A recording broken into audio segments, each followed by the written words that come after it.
Chapter 1. Between Two Worlds 1. Between Two Worlds.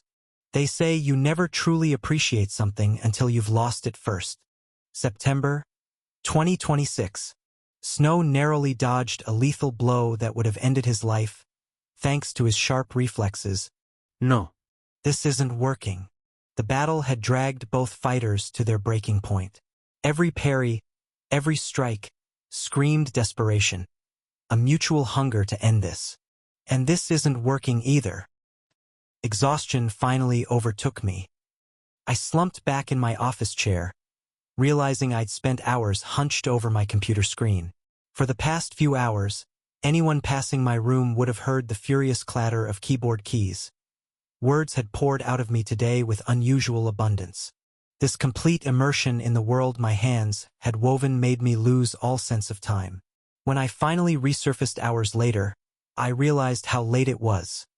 The screen's glow now served as the room's only light source. Pulling my phone from my pocket, I checked the time. 2 a.m. Well, that got out of hand. Shutting down with a sigh, I collapsed onto the bed, scrolled, double-tapped mindlessly on absurdities. Cat memes, conspiracy rants, a tutorial on folding napkins into swans.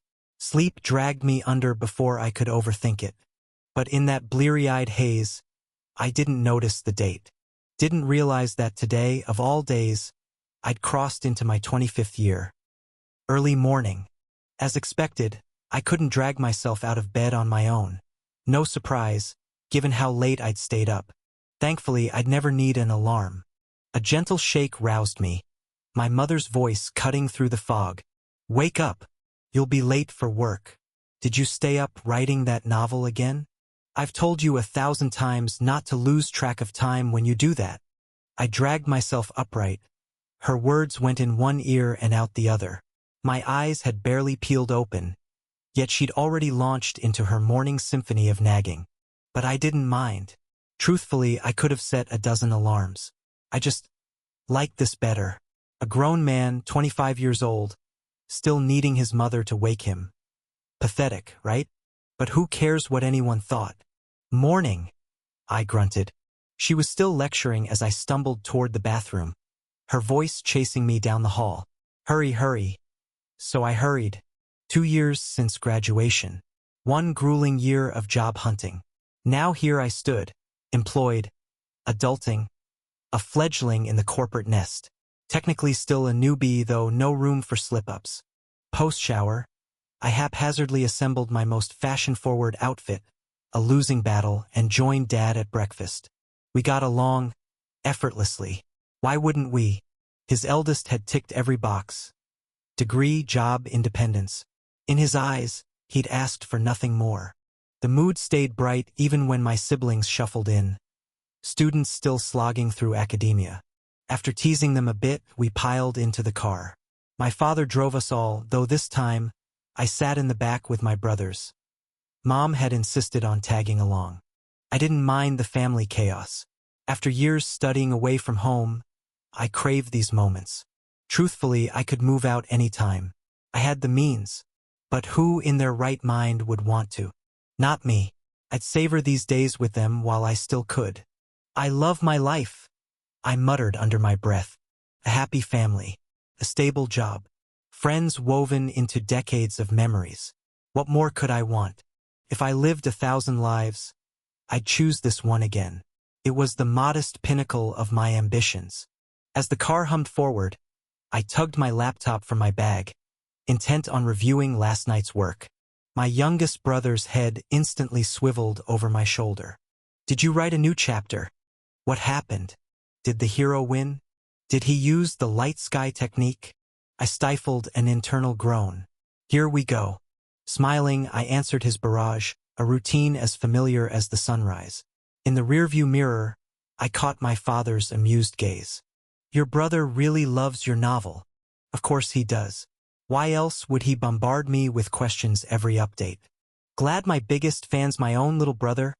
I chuckled, ruffling his hair before refocusing on the screen.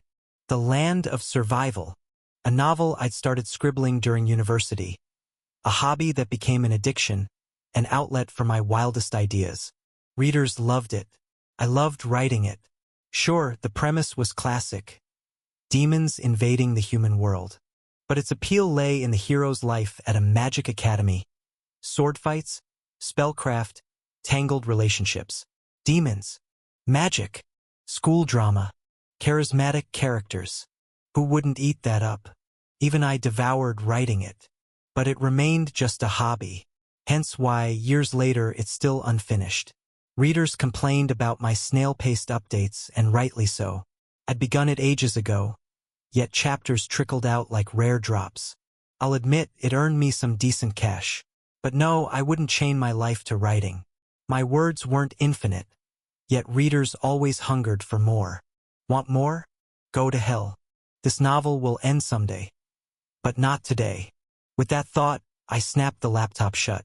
But in that moment, the scenery I'd been watching through the car window vanished, replaced by a light so blinding it seared my vision.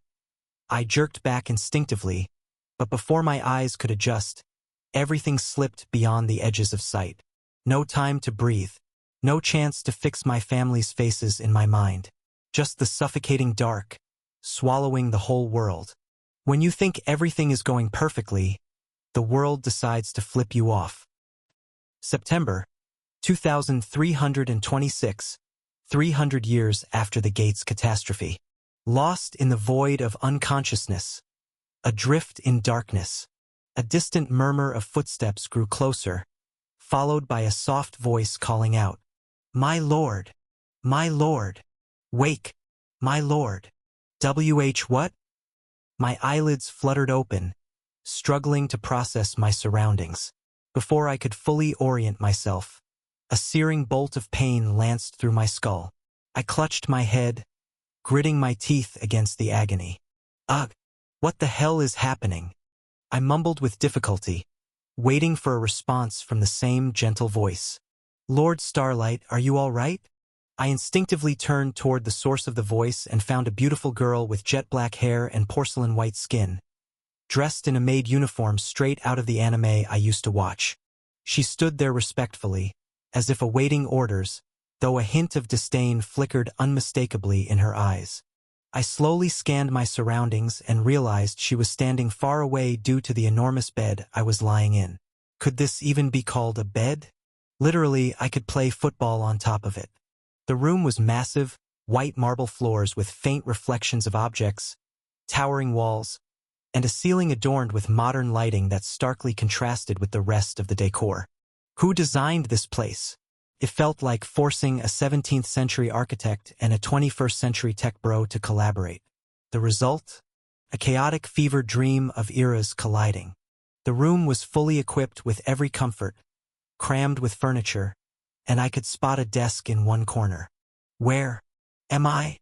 I remember being in the car with my family, heading to work, before another wave of headache hit me, the same pain I'd felt since waking up.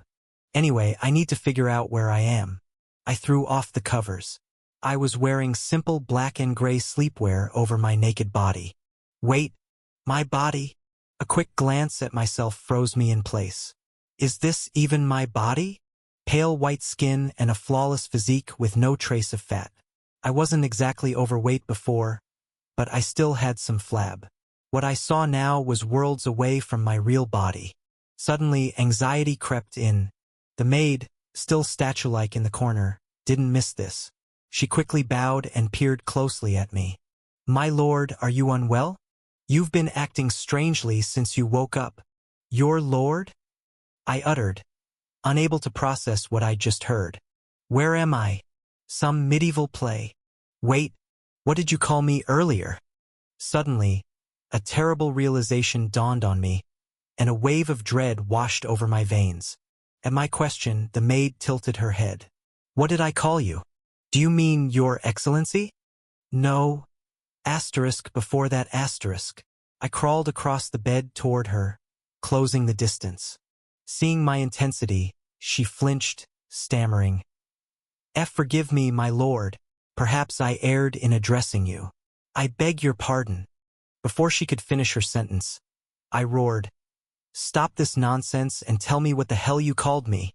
In that moment, I lost all control, consumed by panic and splitting pain. Some part of me knew the truth, but I clung to denial until the maid's final words struck me like a thunderbolt. She recoiled, trembling, and whispered, Lord Starlight, Starlight, Starlight. I echoed the name, my voice shaking. Impossible. This is a dream, right? What kind of twisted joke is this? If it's a prank, it's not funny. Starlight, a name that existed in only one place. The Land of Survival, the novel I'd spent years writing. I lunged off the bed, demanding the terrified maid show me a mirror. She stared at me as if I'd gone mad but stammered. There's a connected bathroom, my lord, beyond that door. Before she finished, I bolted inside. The bathroom was obscenely lavish, something fit for the British monarchy. But I didn't care. I sprinted to the towering mirror and froze. My worst fear stared back. Who are you? I whispered, pressing a hand to the glass. The reflection was a stranger. Jet black hair, flawlessly styled despite my earlier collapse. Large obsidian eyes. A face sculpted with inhuman perfection. Not mine. Nausea churned in my gut. The headache roared back, sharper. A blender shredding my skull. As a cold, mechanical voice hissed beside my ear. Synchronization initiated. User memory adjusted. Fry Starlight. The final phrase snapped the pieces together. Fry Starlight. Not just any character from the Land of Survival, but the most reviled villain in the story. The one who dies in 101 out of 100 endings. In this way, I completely fainted while the last thing I heard was this horrible truth. Chapter 2. Between Two Worlds. 2. Fry Starlight POV.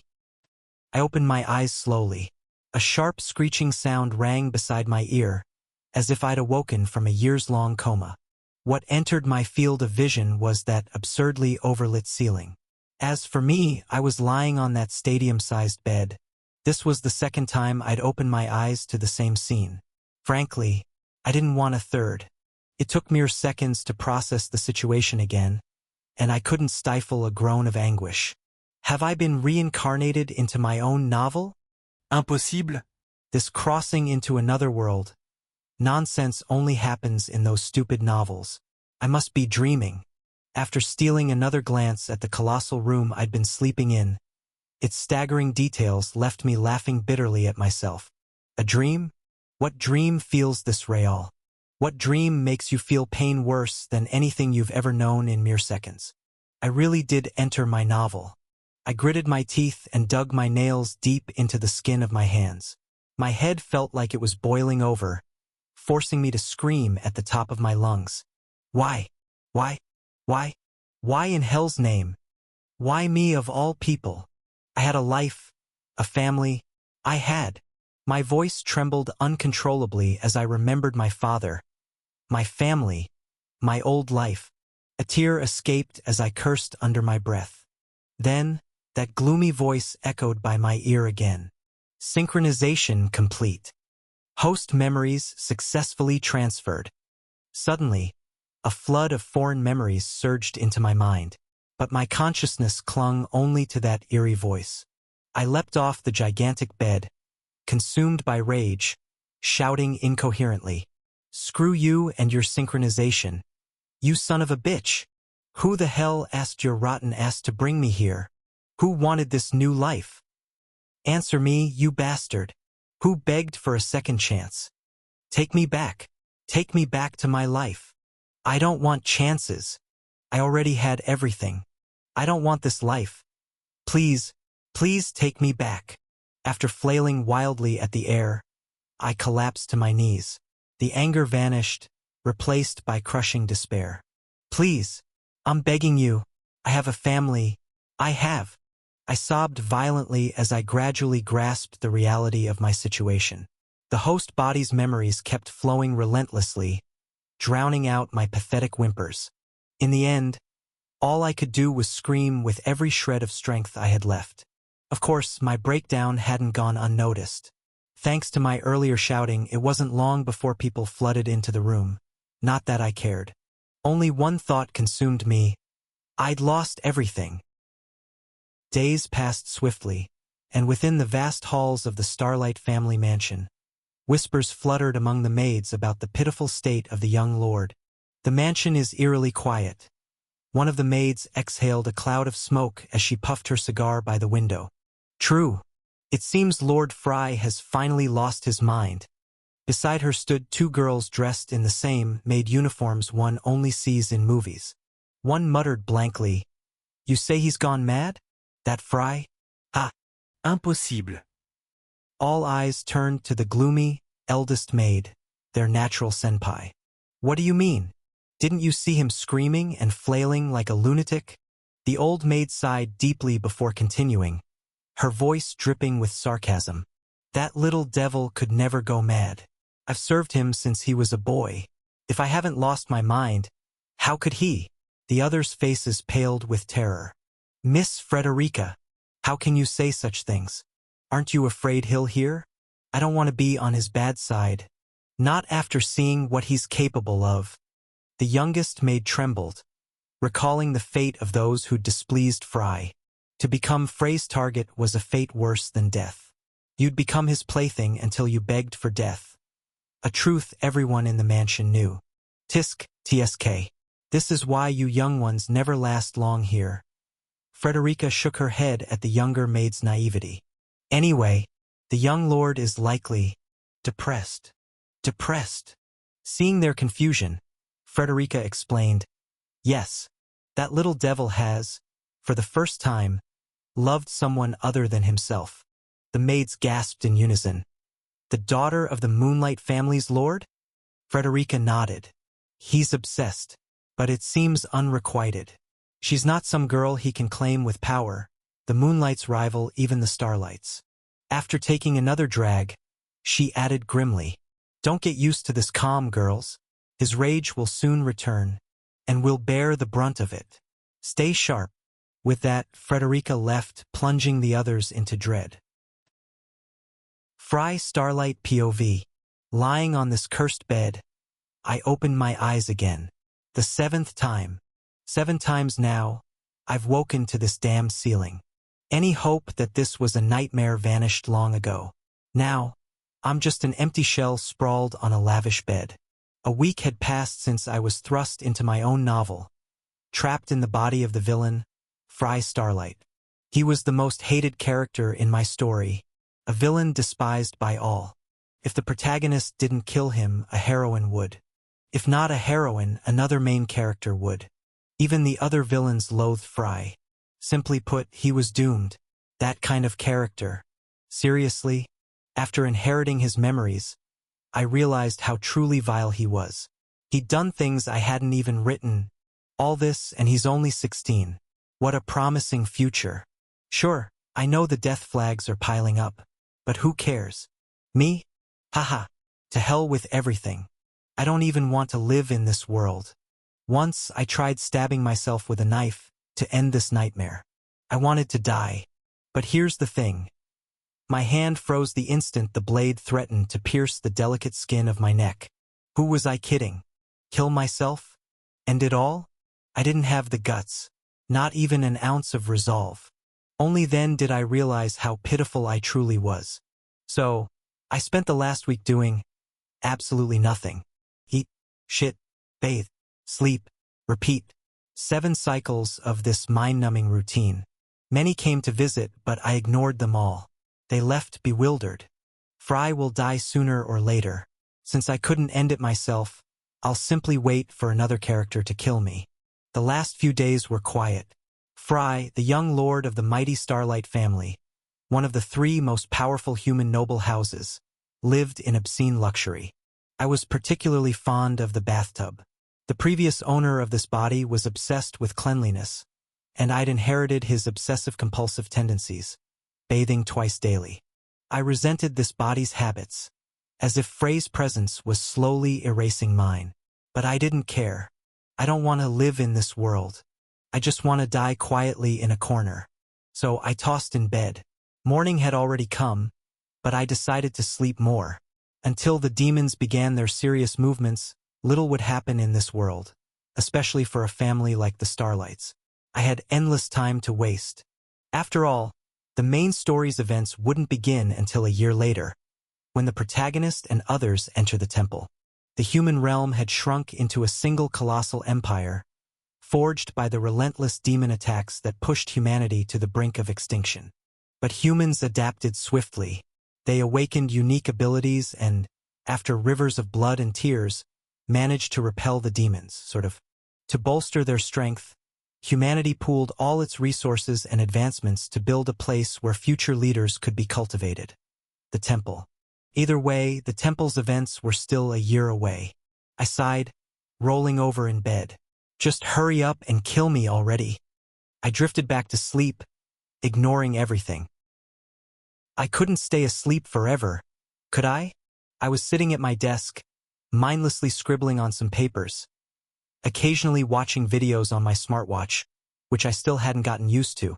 After humanity was pushed to the brink, much of its progress and civilization had already been lost. But now, after countless efforts, they had managed, somewhat, to overcome that and rebuild with modern technologies powered by the very force humans had awakened. Aura. Yet, despite their relative success, it wasn't complete. That much was evident in the strange architectural designs, buildings that seemed like a bizarre mix of the modern era and the Middle Ages. Well, I guess you could blame me as the author of this story for such absurdity. Leaning back in my chair, I sighed for what felt like the 1000th time. Normally, people would be happy to be given a second chance at life. But I didn't want it. I didn't need it. Every passing minute, every single second, I was reminded of my family, of what I had left behind. That alone had plunged me into severe depression. Life is unfair. Knock, knock. The sound of the door pulled me from my thoughts, but I didn't bother checking who it was. A maid entered my room and bowed gracefully. I apologize for disturbing you, my lord. Package arrived for you a little while ago. As per your previous instructions, we ensured it was completely safe before delivering it, without opening it.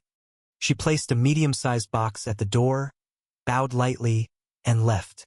I wish you a good day, my lord. The door closed again, leaving me alone once more. From the start, I had never interacted much with the maids, and it seemed they had gotten used to that. A quick glance at the box on the floor jogged a faint memory.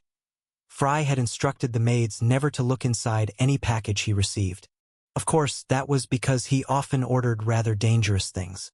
And with the superhuman abilities that had emerged in this world, it wasn't hard for them to ensure a package was safe without opening it.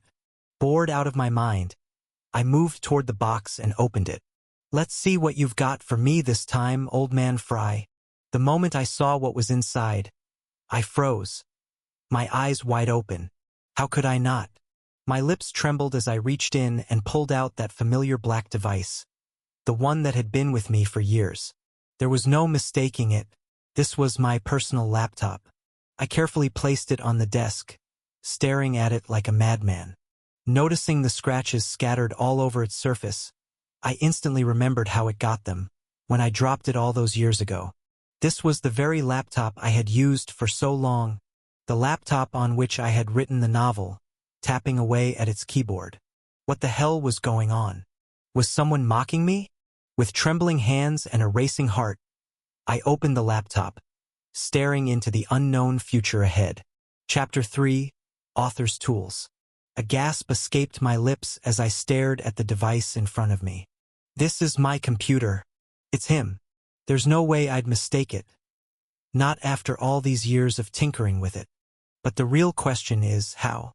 Did the computer reincarnate with me? Impossible. Let's not jump to conclusions. That's right, maybe it's just a replica or some kind of tool. Though I highly doubt that, considering computers no longer exist in this world. Everything now relies on smart screens powered by Aura. Either way, I slowly opened the laptop, and its screen lit up instantly, making me freeze in shock. Since when did my computer turn on this fast? I mean, it used to take forever back in the day. Never mind that. The first thing I saw was the home screen, and the first thing I noticed was the wallpaper. It was the same one I used before.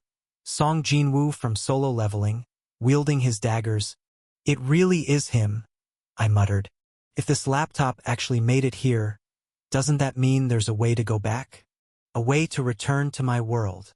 A surge of heat filled my chest, and my hands trembled. Damn it! Don't do this to me. I had already given up hope. With bated breath, I typed in my password and unlocked the device. Maybe I'll find a clue inside. I could only hope. But those hopes were quickly shattered. There were only 2 windows on the entire desktop. The first one, I knew it well. It was the folder where I kept all my novel chapters. It was packed with over 600 chapters. But right beside it, I saw something new. The second window sat in the corner, styled in a mocking Joker theme of black and red. Below it, 2 words were written, Author's Tools. I muttered the name under my breath before clicking on it without hesitation. What else could I do? There was nothing else on the desktop. As soon as I clicked, a black screen popped up with the same gesture emblem, only much larger. Author's Tools. Congratulations to the author on obtaining the first and finest cheating tool. Author's Tools. We are far superior to any system you've ever seen, offering you incredible perks to make your life easier. And don't worry, we won't fail you. I mean, your life is already at rock bottom, so there's no way we could make it worse, right? Ha ha ha ha ha. What the hell is this? That was all I could say. Was it seriously laughing at me? Who was the idiot that made this? And what's with this cliché background? Did they run out of Google Images or what? Screw you and your author tools or whatever. Who wants a dumb system? All I want is a way back to my world. I scrolled down frantically to explore more of this ridiculous interface. As I kept scrolling, a new heading appeared in bold letters. Author Perks. 1 novel. The Land of Survival. The author has direct access to all chapters of The Land of Survival. Yes, you read that right. You can review the novel's chapters anytime, so no fear of forgetting plot details. Well, that explains the novel folder's presence. I kept scrolling until I reached the second perk. 2 Biography. Here, the author can view their stats, combat styles, skills, and talents. But is that all? Of course not. Focus closely and scrutinize your strongest perk.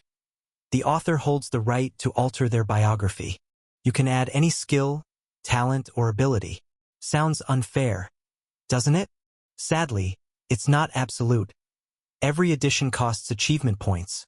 As long as you have enough points, you can do anything, but don't get too greedy. Note: the author cannot modify their stats or invent new combat styles.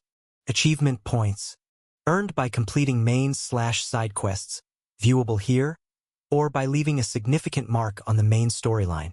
Current achievement points, 100. This system really loves to ramble, but I'll admit this is a powerful perk. It grants me the right to write any talent or skill I want, though I doubt it's that simple. I noted that inventing new combat styles was blocked, which made sense. Combat styles were martial arts practiced by awakened ones who had unlocked their aura.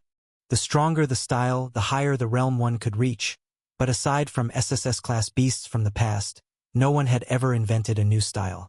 This was a setting I'd added as the author, but again, this wasn't what I was looking for. All I wanted was a hint or even a clue on how to return to my world. So I kept scrolling, pinning my hopes on this tacky system. 3. Author's Advice. We offer our valuable guidance to the author. For a set amount of achievement points, the author can request advice on *anything, and freely choose between 2 options: random or direct.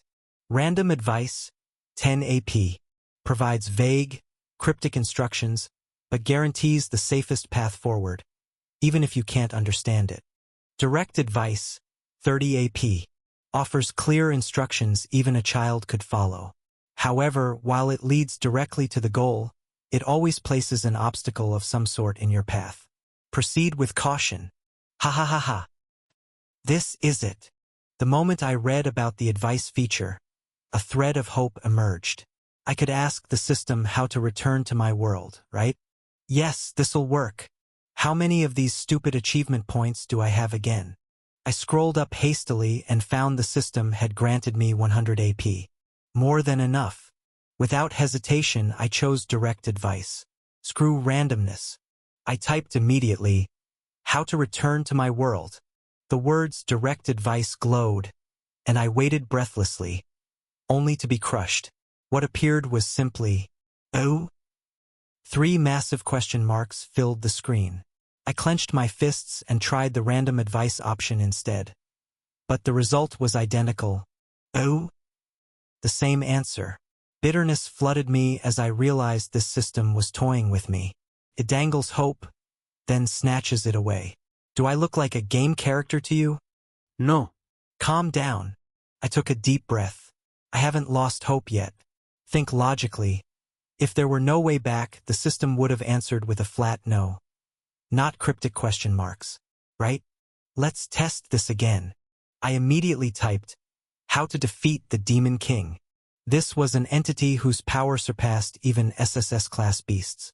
Not even I, as the author, had figured out a way for the protagonist to defeat him. So I was certain.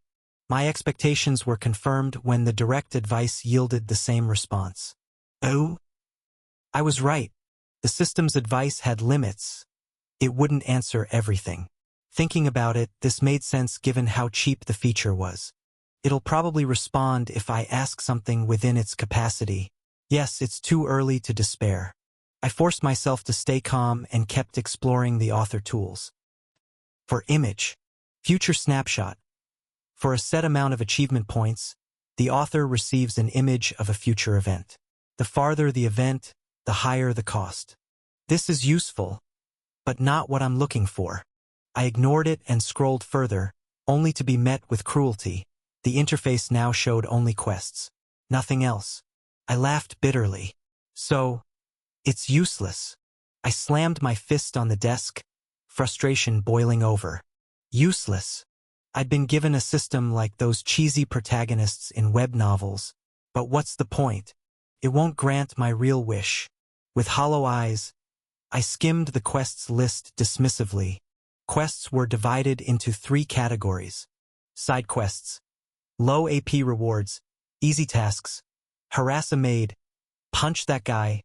Achieve this. Main quests. Completely empty. Final quest. I glanced at the final quest and froze at what I read. Win the Victoriad. 2 simple words, but I could only laugh. Win the Victoriad?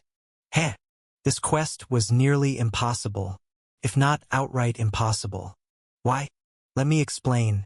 The Victoriad was like a final exam held annually in the temple, a massive competition gathering all first-year students to determine the strongest contender. A tournament-style battle royale broadcast worldwide, featuring the most powerful individuals from every faction. And this system wanted me to win it, to defeat the story's protagonist, Snow, and the other main characters? Practically impossible, even with a system like this. As I read the quest details, my eyes nearly bulged out of their sockets. Quest: win the Victoriad. Deadline: 2 years. Failure penalty: system sealed for 1 year. Success reward: 10,000 AP. System question: the author may ask one question to the system architect, who is obligated to answer no matter what. When I read that last line, I leapt to my feet, feeling like my eyes might pop out. This is it. This is IT, you bastard. I found myself screaming madly again, as if my soul had finally reignited. Why did you hide such an important detail at the end? Damn system. Tell me in advance next time. Get rid of your author tool. I have hope. A chance. That final line changed everything. The system architect, there was another entity behind this screen. From them, I'd get my answer. How to return to my world. Win the Victoriad? I'd walk through hell if I had to. Guess what, you bastard? Asterisk, I'm the author here, not you. I built this world, and I'll tear it apart if I must. I rose from my desk with renewed resolve. Gears began turning in my mind. I never intended to meddle in this world's events, but they're forcing my hand. So brace yourselves _. I'm coming. Chapter 4, Goat Egg. Fry Starlight POV. How can you win when your opponent is the perfected version of yourself? If I win the Victoriad, I can ask the system architect one question, and he'll be forced to answer. I held my breath, struggling to stay calm. Winning the Victoriad is like winning the World Cup, a colossal tournament broadcast across all human territories to inspire hope and showcase the young talents destined to lead the world. An event meant to be won by Snow, the story's protagonist. Snow, the archetypal hero, orphaned, raised in a shelter destroyed by demons, drowning in vengeance. Despite his cliché backstory, he was strong, extremely strong. To defeat someone like him, I would have to kill myself. Literally. Let's stay calm. First, I need a plan. Yes, let's do that. I needed a roadmap, a starting point. As a start, I had to determine the full extent of Frey's strength. I immediately accessed my status screen. I had to understand my stats and abilities to figure out exactly what I should do. A window materialized, displaying host name, Fry Starlight, Dual Soul, Class, Swordsman, Talent, A, Current Level, F, Strength, F, Speed, F, Agility, G+, Stamina, G, Aura, SSS, Magic, G, Swordsmanship, LV, 1. Due to host's lack of innate talent, swordsmanship cannot exceed LV. 3. Talents, none. Combat style, none. Skills, seduction, F-class. Stimulates desire in the target. The effect is stronger when attacking the opposite sex, weaker if the target is 2 levels higher than the host, and may fail completely. Abilities, none.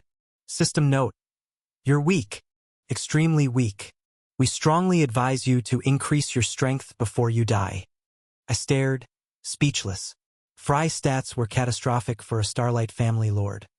But that wasn't what shocked me. Aura, SSS. I rubbed my eyes, doubting my sanity, then read it again. Fry had an SSS tier aura reserve. Questions exploded in my mind. How? Why? Since when? A level the protagonist wouldn't reach until the story's end. Yet Fry had it from the start? Impossible. This must have something to do with my reincarnation. I didn't fully understand it yet, but wasn't this amazing? With something like this, I could defeat the protagonist with ease. Had luck finally smiled upon me? With a heart about to explode, I leapt up and rushed to the center of the room. I have to try it. Relying on Frey's memories and my personal knowledge, I attempted to release aura from my body. Come on, SSS class power. Sweat beaded on my forehead as I strained. And finally, it worked. But all I could do was frown. I had managed to gather the aura around my body, but it was so faint and pitifully weak that I couldn't even make it coalesce above my palm. Veins bulged on my forehead as a suspicion gnawed at me. Was the system mocking me? Where the hell is my SSS rank aura? This aura.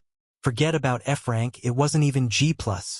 As I spiraled into madness, my chamber door slammed open, followed by a shrill scream. Vrey! Wake up, you bastard! Seeing the girl who'd stormed into my room, I could only curse. Damn it! Earlier, in front of the grand entrance to the Starlight family's main estate, a luxurious carriage came to a halt. Its doors swung open, revealing a slender leg stepping out, clad in long black stockings that reached up to her thighs, paired with elegant high heels. Immediately, servants and maids rushed toward the entrance, forming a line as they bowed at a precise 90-degree angle to greet the esteemed guest. Welcome back, Lady Ada. The crowd greeted a beauty with snow-white hair and obsidian eyes. Her sharp features radiated maturity, proving she'd long left childhood behind, a fact that only amplified her allure. She was stunning. Most would kill for a mere glance from her. Without sparing a glance at the bowing servants, Ada strode forward indifferently, heading straight for the elderly head maid standing at the front. Frederica, she called out, and the old maid responded with a warm smile. My dear lady. Ada wasted no time getting to the point. Where is he? It seemed Frederica had anticipated the question, as she immediately gestured toward the interior of the mansion. The young lord is still in his room. Hearing the answer, Ada could only click her tongue in irritation. That useless fool! Without hesitation, she marched into the mansion, heading straight for Frey's room. As soon as she reached the door, she yelled at the top of her lungs while throwing it open. "Frey! Wake up, you bastard!" Inside, Frey stood frozen in an absurd pose, gaping at her, a sight that only fueled her fury. Present. Which brings us to now. Ada Starlight, Frey's elder sister and one of the few in this world bold enough to berate the infamous villain Frey, glared at me with undisguised contempt. Notably, she'd visited daily this past week. I'd ignored her every time, until today. Forcing a smile, I met her venomous gaze and replied smoothly, "To what do I owe this pleasure, Ada?" Pleasure. Her anger reignited like wildfire, voice sharp enough to slice stone. "The only reason I'm here is because I'm cursed with a pathetic brother who spends his days lazing around like a corpse." I flinched involuntarily. After days of solitude, her shriek felt louder than my mother's voice. With a sigh, I sat on the edge of my bed while Ada continued to bombard me with an endless tirade. "How long do you expect me to keep covering for you, Mr. Frey? What kind of lord are you supposed to be? I forced myself to tolerate you in the past, but I'm reaching my limit. At least in the past, you pretended to fulfill your duties as lord, hiding behind our family name while indulging yourself. But now..." Hoof. Ada took a deep breath before continuing, "But now you're doing nothing, just lying there without lifting a finger. Tell me, what do you want? Do you wish to destroy the family that our father and ancestors shed their blood for? Will the fourth lord of House Starlight be the one responsible for its downfall? The other great families and the empire are waiting for any opportunity to strike us from all sides. I'm doing everything in my power to elevate our family, yet my efforts barely manage to contain the disasters you create." A tear rolled down Ada's cheek as her voice trembled from the strain of shouting. "I sacrificed my life, even my chance to enter the temple, just to cover for you, to be your support. Why? This isn't you. You're not the little brother I once knew." She covered her mouth, her quiet sobs filling the room. Somewhere deep inside, I felt a pang of discomfort watching this scene unfold, but I quickly pushed those feelings aside. After all, these were just characters I'd created. In the end, Ada spoke her final words, and I immediately smiled upon hearing them. "You are not fit to be the lord of this family." She turned to leave, assuming Frey would stay silent as usual. But this time I shattered her expectations. "You're right." I smiled faintly at Ada, who froze in her tracks and turned to look at me. "Excuse me?" Ada raised an eyebrow, her tear-filled eyes locked onto mine. "As I said, you're right." I smiled again, while Ada's face darkened in response, her brows knitting together. If looks could kill, I would have been dead already. She clenched her teeth and tightened her fists. "Frey, are you mocking me right now?" I wasn't bothered by her anger. In fact, I could somewhat understand her reaction. Based on the memories I had inherited from Frey, I realized what had been happening within House Starlight. Details I didn't even remember writing. The reason for Ada's anger was simple. She was the rightful heir to the position of family lord. At 20, she was 4 years older than Frey. In a world without gender biases in succession, the eldest should inherit. But everything changed when Lord Abraham Starlight, our late father, left his final decree, explicitly naming Frey as his heir.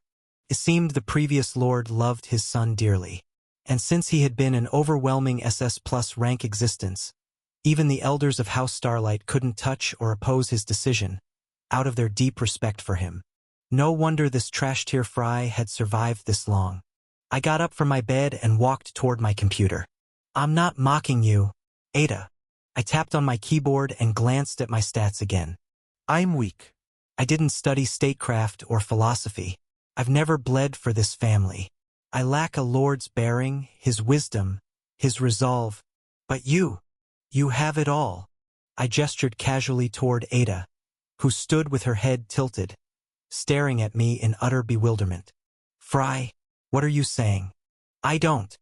Before she could finish, I stepped closer, mustering the most disarming smile I could manage. I'll renounce my title as Lord of House Starlight to you.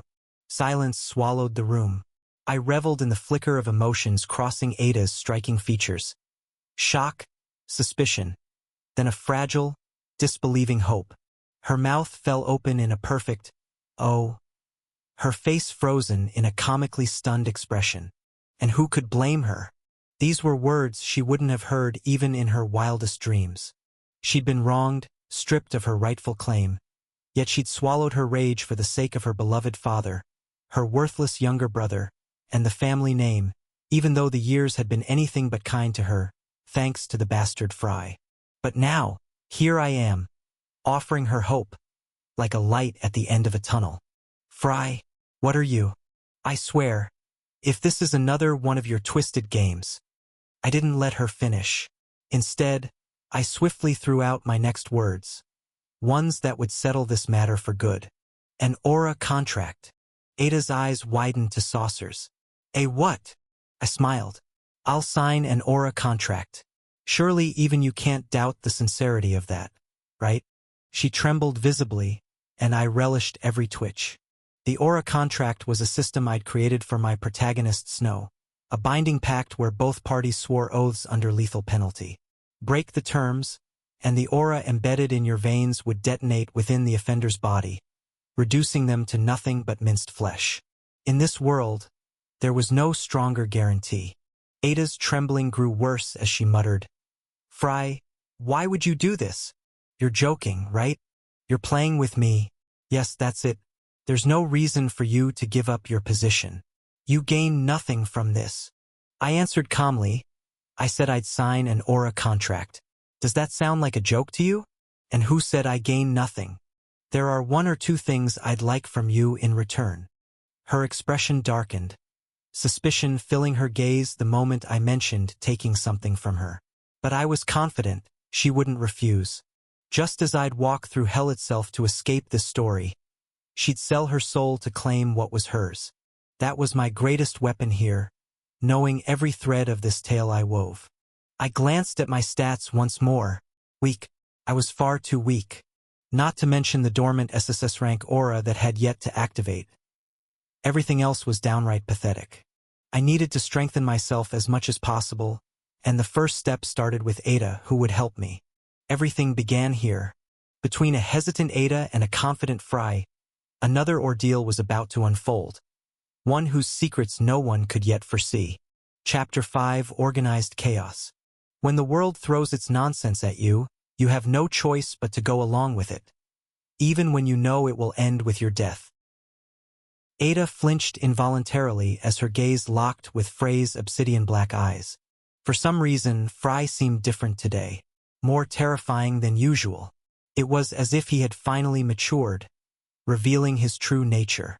She hesitated, realizing that he intended to benefit from her in some way. She had no desire to be part of any of Frey's schemes, but she had no other choice. What he offered was something she had wanted for years, desires she buried deep within her heart, now rising to the surface, threatening to explode. Biting her lower lip, Ada finally gave Fry a stiff nod. You'd better not take those words back, Fry. I accept your offer. Now, what do you want in return? Fry leaned back in his chair, grinning like a fox. Ada's nerves tightened as she braced for his demand, but his answer nearly made her jaw hit the floor. He raised both hands in mock innocence. I don't know. Silence filled the room for a few seconds before Ada fully processed his words. She clenched her fists, shouting for what felt like the 100th time. So you are messing with me after all. There you go again with the same nonsense. Fry sighed. I told you, I'll sign an aura contract. Where's the joke in that? But you claimed you wanted something in exchange. He shrugged. Ido. I just haven't decided what I want yet. We'll settle it later. Ada muttered under her breath, unsettled by his indifferent attitude. You're giving up your title as Lord, Yet you don't even know what you want in return. This makes no sense. Fry propped his chin on his hand, leaning lazily on his desk. What's the rush? It's not like the aura contract will be ready anytime soon. In the first place, I can't even step down as Lord until I officially inherit the title on my 16th birthday, which is still a month away. Ada couldn't argue with that. She knew he was right. Seeing her forced acceptance, Fry continued with a smile. We have plenty of time, Ada. Why don't you stay here for now? It's been a while since we lived under the same roof. Hasn't it? And it'll give us time to prepare the contract. Me? Live here? With you? Ada shuddered, her expression twisted with disgust. Fry could only stare blankly at her exaggerated reaction. Just how badly did my past self torment her? Your old room is still the same, and it's not like I bite. Ada fell into deep thought, making Fry slap his own forehead in frustration. She hadn't taken this long to consider his offer earlier. Was this really that big of a deal? Just how much of a piece of trash was the old Fry to make her react like this? Of course, Ada's reluctance didn't come from nowhere. Fry had a history of disasters, after all. She could never forget that day, the day she caught him brutally torturing one of the maids. He had been only 10 years old back then. Finally, after what felt like an eternity, Ada sighed in resignation, muttering to herself, with Fry for 1 month and I get the lordship. Yes, it's worth it. And I can keep an eye on him to see if he's planning something. Yes, this isn't so bad. Seeing her give in, Fry simply nodded. I look forward to working with you, sis. Ada scoffed in response. Sister. She never wanted to hear that word from this little devil's mouth again. That word felt like poison from his lips. Then, suddenly, she noticed something. Fry was tapping at the air above his desk again. He had done the same thing earlier during their conversation, and it left her confused. Fry, why do you keep tapping at thin air?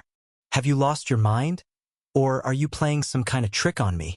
Hearing her words, Fry tilted his head, his gaze shifting to his personal computer. Tapping at thin air? Raising the device with one hand, he slowly realized something important. You don't see this?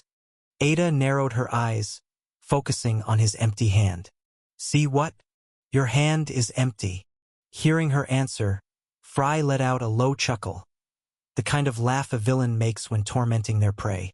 Oh, it's nothing. Don't mind me. It's just a habit I use to kill stress, so don't worry about it. Humph. Who the hell would worry about you? Fry laughed again. Yeah, I know. Anyway, let's continue our pleasant conversation later. I think we've covered the important points. I'll handle the aura contract myself, so you can leave now. Clicking her tongue, Ada turned on her heel and stormed toward the door. As if I'd want to stay in the same room with you. She left at last, leaving Fry alone. But she couldn't stop herself from glancing back at him one last time. Only one thought filled her mind at that moment. Is this really the Fry I know? With that lingering doubt, Ada finally left. Fry Starlight POV. Once again, I was left alone in my massive room. Good. Very good. I muttered under my breath. Through that conversation with Ada, I had accomplished a lot. No, I had killed not just 2 birds, but an entire flock with a single stone. Surrendering the lordship seemed foolish, but the title had always been a curse. Now, Ada would bear its weight while I can pull her strings from the shadows. Fry was, without a doubt, the disgrace of House Starlight. The title of Lord brought far more trouble than benefits. Now, with Ada as the new Lord, I had bound her into my plans, ensuring she would be forced to do what I wanted. It was the perfect way to maintain my influence while avoiding the dangers that came with the title. Ada was a prodigy, the true architect of House Starlight's wealth. There were countless ways to take advantage of that. House Starlight possessed vast wealth.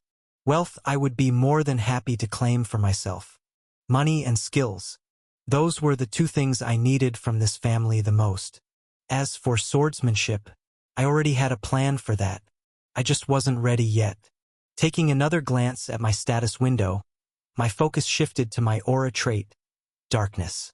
This was one of the reasons why Fry was called the disgrace of Starlight. From the founder of the family to its last lord, all previous lords possessed the light attribute, which could evolve into the superior star attribute. On the other hand, Fry wielded darkness, which could only evolve into shadows. As the lord of House Starlight, he was incapable of using the family's strongest weapon, Star Aura, since all the techniques passed down within the family were tied to the light attribute. Perhaps Frey's talent, classified as rank A, was considered good, but it could never compensate for the rest of his shortcomings, especially when his father had been a monstrous SS rank powerhouse. Yet, though this disparity had branded him a disgrace, his affinity for darkness suited me perfectly. The sword arts I coveted required it. I had to prepare myself. 1 month from now, I would begin my journey to obtain that style, and to do so I first needed to fix this mess of statistics. That night, I stayed up experimenting with the author's tools in every way possible, preparing for the future. By the time the sun rose, I realized that I had spent an entire day fiddling with my laptop, which, surprisingly, seemed to have an infinite battery, as it had never turned off. That was a relief. Getting caught trying to charge it in a world where computers no longer existed would have been a disaster. As I glanced at my laptop, I remembered Ada, who, apparently, couldn't see it. That worked in my favor. After all, it would be catastrophic if anyone discovered what I could do with it. At least I no longer had to worry about that. Anyway, to summarize my findings over the past few hours.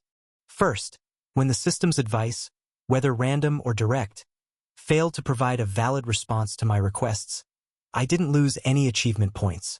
My total remained at 100. Second, I couldn't create an overpowered ability or an illogical skill. When I attempted to write absurdly strong abilities like instant death with a glance, SSS rank, a notification appeared with a number so large I couldn't even read, accompanied by that damn gesture's mockery. Kill my ass, lazy author. You think it's that easy? I barely resisted the urge to throw my laptop out the window. On the other hand, talents were significantly cheaper than skills. For example, the swordsmanship talent only cost about 500 achievement points. That was still an enormous amount for someone like me, who only had 100.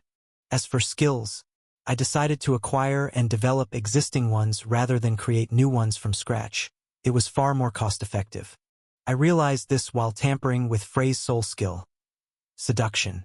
I discovered that I could enhance skills using points. I could only click my tongue in frustration as I recalled that useless skill. With all the resources at his disposal, that was all he bothered to obtain? Just how idiotic was the old Fry? Regardless, I would be able to strengthen my skills over time using points. But right now, I lacked the points to do anything. My only option was to complete quests. I took a look at the available quests and couldn't help but sigh. Side quests. Run 10 kilometers, 5 achievement points. Daily. 100 push-ups, 5 achievement points. Daily. 100 sword swings, 10 achievement points. Daily. Slap Ada's ass, 100 achievement points. Harass a maid, 15 achievement points. I stared blankly at the list. Why did the most ridiculous tasks offer the highest rewards? And slapping Ada's ass? No thanks, I had no desire to die just yet. Huff, huff, huff. And so, here I was, running through the palace's back garden, completing my daily quests, the only ones I was capable of doing. I could still remember the expressions of the servants and Ada when they saw me training.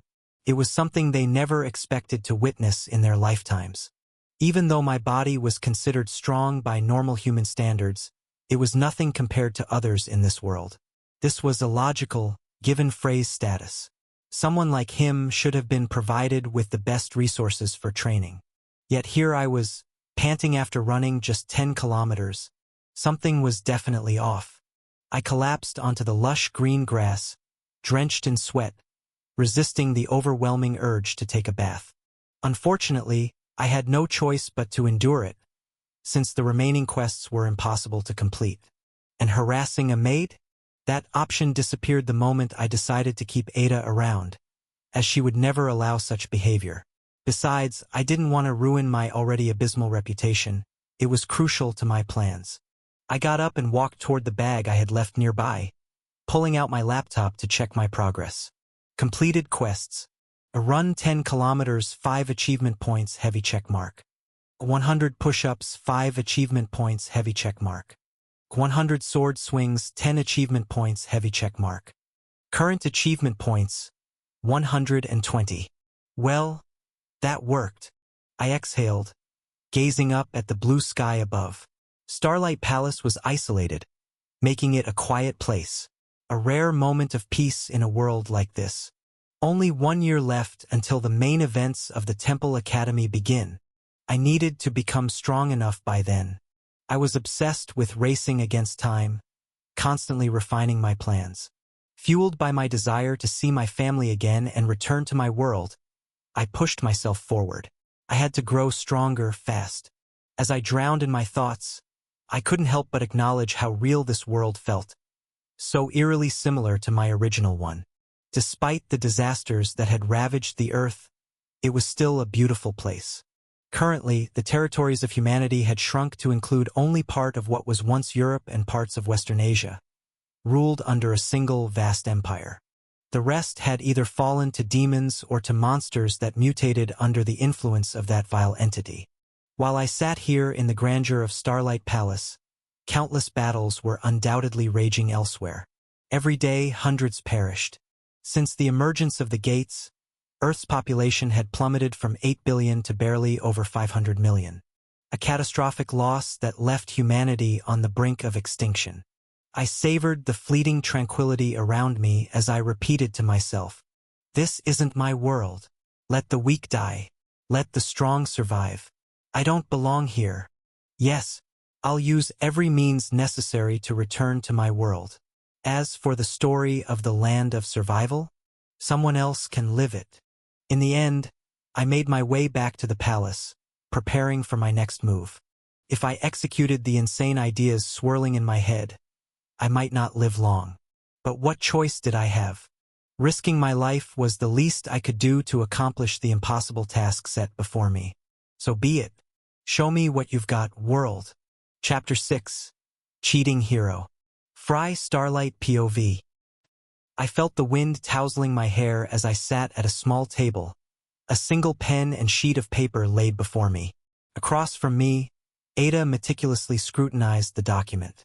Letting out a slow sigh, I glanced up at the sky from the balcony where we now sat. The past few hours had been spent negotiating the terms of my aura contract with Ada. Now we were finalizing the last details before signing. A month had already slipped by. In 3 days I would come of age, officially becoming the 4th Lord of House Starlight. That meant the contract had to be signed today. The title of Lord was bestowed by the Titans of House Starlight, which meant that in 3 days, I would have to stand before them. 3 days. That was how long it would take to reach the Starlight Knight's stronghold. Unlike this tranquil estate, House Starlight's seat lay on the Empire's eastern border, nestled in the rugged Oaklas Mountains. Their duty was to shield the realm from the Nightmare Land, a landmass once known as Asia. For 3 centuries, House Starlight had guarded the Empire's east without fail. The Nightmare Lands teemed with mutated beasts, warped by the planet's corruption after the demon invasion. Some of these creatures exceeded the S-rank in strength. In 3 days, I would be facing the people who had held them back. To say I wasn't nervous would be a lie. After all, my body was Class F in strength, and my mind hailed from another world entirely, but I had no choice. Every shred of my plans hinged on this meeting. Ada tapped the table lightly, snapping me from my thoughts. She'd reread the contract 1,000 times, though its terms were straightforward. Aura contract. By this contract, both parties agree to mutually binding conditions. Once both parties sign, the user's aura is bound, and any violation of the contract results in death. Caster, Fry Starlight. I, Fry Starlight, irrevocably relinquish my title as Lord of House Starlight and all associated privileges to my elder sister, Ada Starlight. Recipient, Ada Starlight. I, Ada Starlight, Lady of House Starlight, pledge to provide the following in exchange. 1. Funding and equipping Fry Starlight with the best available resources. 2. Support Frey's training through potions and facilities. 3. Surrender my right to choose the skill that accompanies the Lord's title. Signature. When Ada read the terms for the final time, she hesitated at the third clause, granting a skill. That was the primary reason she had hesitated for so long. After all, skills were rare and expensive. Even within House Starlight, members were typically allowed only 2. Ada already possessed one. I also had one, albeit useless, seduction. The first skill was granted upon coming of age. The second was awarded upon achieving a significant feat for the family or under special circumstances, such as inheriting the lordship. Fry had been a special case. Favored by his father, he had been granted the right to choose a skill at a young age. My plan, however, was simple. I intended to obtain 2 new skills at once. One for my coming of age, and the other from Ada, who would inherit the title of Lord. This was a crucial part of my strategy. Still, Ada couldn't help but object. Fry, I understand the first and second conditions, but isn't the third one too much? I slowly shook my head. We've had this conversation dozens of times already over the past month. Ada, this condition is nothing compared to the title of Lord, and you know that. Ada lowered her head, thinking, is there nothing else you want instead? Surely I could. Before she could finish, I raised my hand in front of her face. Anything else, and this entire deal becomes worthless to me. But, Ada, these are my final terms. Either accept them, or we drop the matter entirely. She clenched her slender hands gently when she saw my firm stance, realizing I wouldn't change my mind. In the end, she had no choice but to concede, lifting the pen with a weary expression. Fine. You win, Fry. I accept. I smiled. We both win, Ada. My sister signed her part of the contract and I followed suit. The contract glowed with a sky-blue light before a thread of energy shot forward, piercing both Ada's forehead and mine. I smirked as it happened. Now, I wouldn't have to worry about her backing out of the deal. Aura contracts were a creation of sorcerers, a group entirely distinct from martial artists who relied on combat techniques in this world. Sorcerers had reached an advanced understanding of aura, allowing them to alter the very laws of the world itself.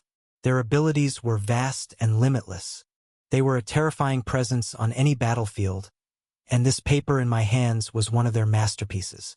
Of course, becoming a sorcerer was an exceptionally difficult feat, and their numbers were scarce. Even within the massive House Starlight, they could be counted on one hand. I carefully stored the aura contract. With this, I had completed a major part of my plan. Ada fidgeted, studying me. Fry, I don't understand you anymore. And why is that? I was in a good mood, so I decided to humor my dear sister today. Why are you giving up your title? You said you wanted something in return, but all you asked for were privileges you would have had anyway. So why? You gave away what was already yours, only to request it back in a roundabout way. I glanced at the scenery before me. The balcony we sat on was high enough to provide a vast view of the surrounding estate. The reason's simple. I met her eyes. I intend to focus on my swordsmanship. I'll have no time for the family's petty games, especially when they'd rather see me dead. With that, I rose from my seat, ignoring whatever Ada was about to say. It's getting late, Ada. We have a busy day tomorrow, so good night. I'm heading to bed. I made my way out, leaving my elder sister behind.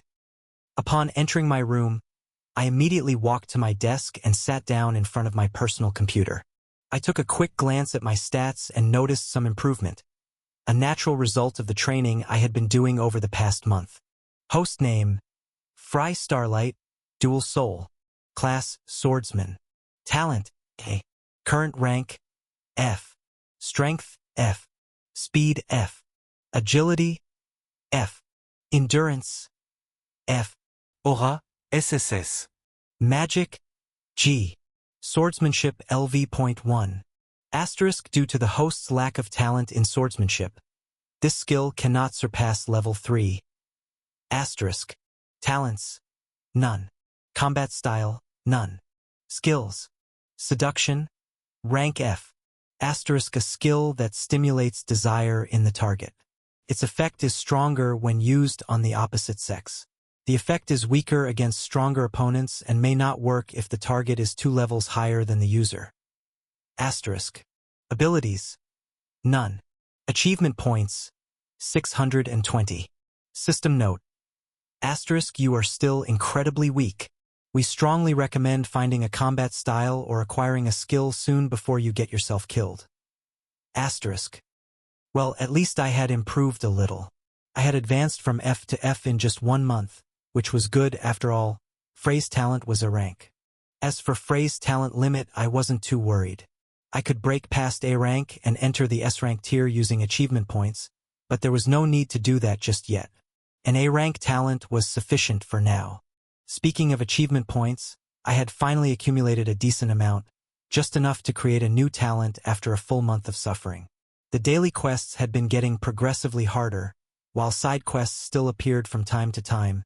Quest list asterisk. Run 25 kilometers. 5 achievement points. Asterisk completed asterisk. 1,000 push-ups. 5 achievement points. Asterisk completed asterisk. 1,000 sword swings. 10 achievement points. Asterisk completed asterisk. Steal Ada's underwear. 30 achievement points. Sleep with 10 maids. 25 achievement points. I sighed in relief as I looked at the list.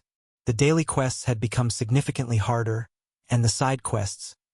They were all nonsense, only bringing me trouble. This was a perverted system that wanted me to harass my own sister, after all. But even with my progress, I was still trash compared to the story's protagonist, Snow Leonhardt. By the time he entered the temple, less than a year from now, his stats would be: name Snow Lionheart, class swordsman, talent SSS, current rank D, strength D, speed E+, agility E+, Endurance, D. aura D, magic E, swordsmanship LV.3, talents, weapon master, star of aura, born fighter, beloved by light, combat style, one sword style, king of war style. I felt a wave of despair just looking at his stats. He was overwhelming. I was starting to understand why my readers had complained about Snow's strength before. Now that I was forced to confront him, I was beginning to grasp the issue. I mean, his abilities alone were enough to turn the world upside down. Weapon Master allowed him to fight with any weapon.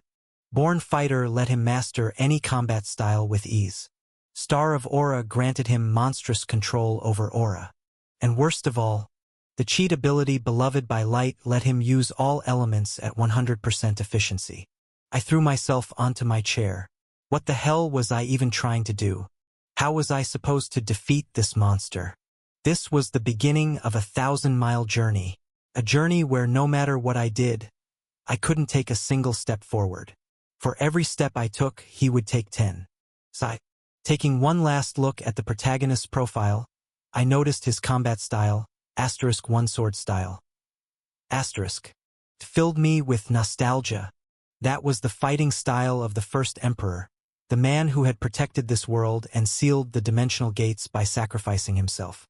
An SSS-ranked existence who had stood at the pinnacle of the world, fighting the high-ranked demons as their equal, and in the end, he had chosen Snow as his successor. I laughed bitterly as I thought about it. This was hopeless. Chapter 7. A Step Towards Hell 1. Fry Starlight POV. In the Age of Legends, it was impossible to tell the difference between monster and man. 300 years ago, during the War of Light, the battle between humanity and the extermination corps of that vile race reached its peak. Demons waged war against countless forms of life across this vast universe. Humans were not their only target. In truth, humans were not even the strongest among their prey. But that did not change the fact that the first extermination corps to enter human territory was enough to push them to the brink of extinction. As the world itself convulsed in metamorphosis, humanity's slumbering potential erupted, primordial powers awakening in the crucible of planetary chaos. From this maelstrom rose Valerian, the greatest warrior and the first emperor of this world.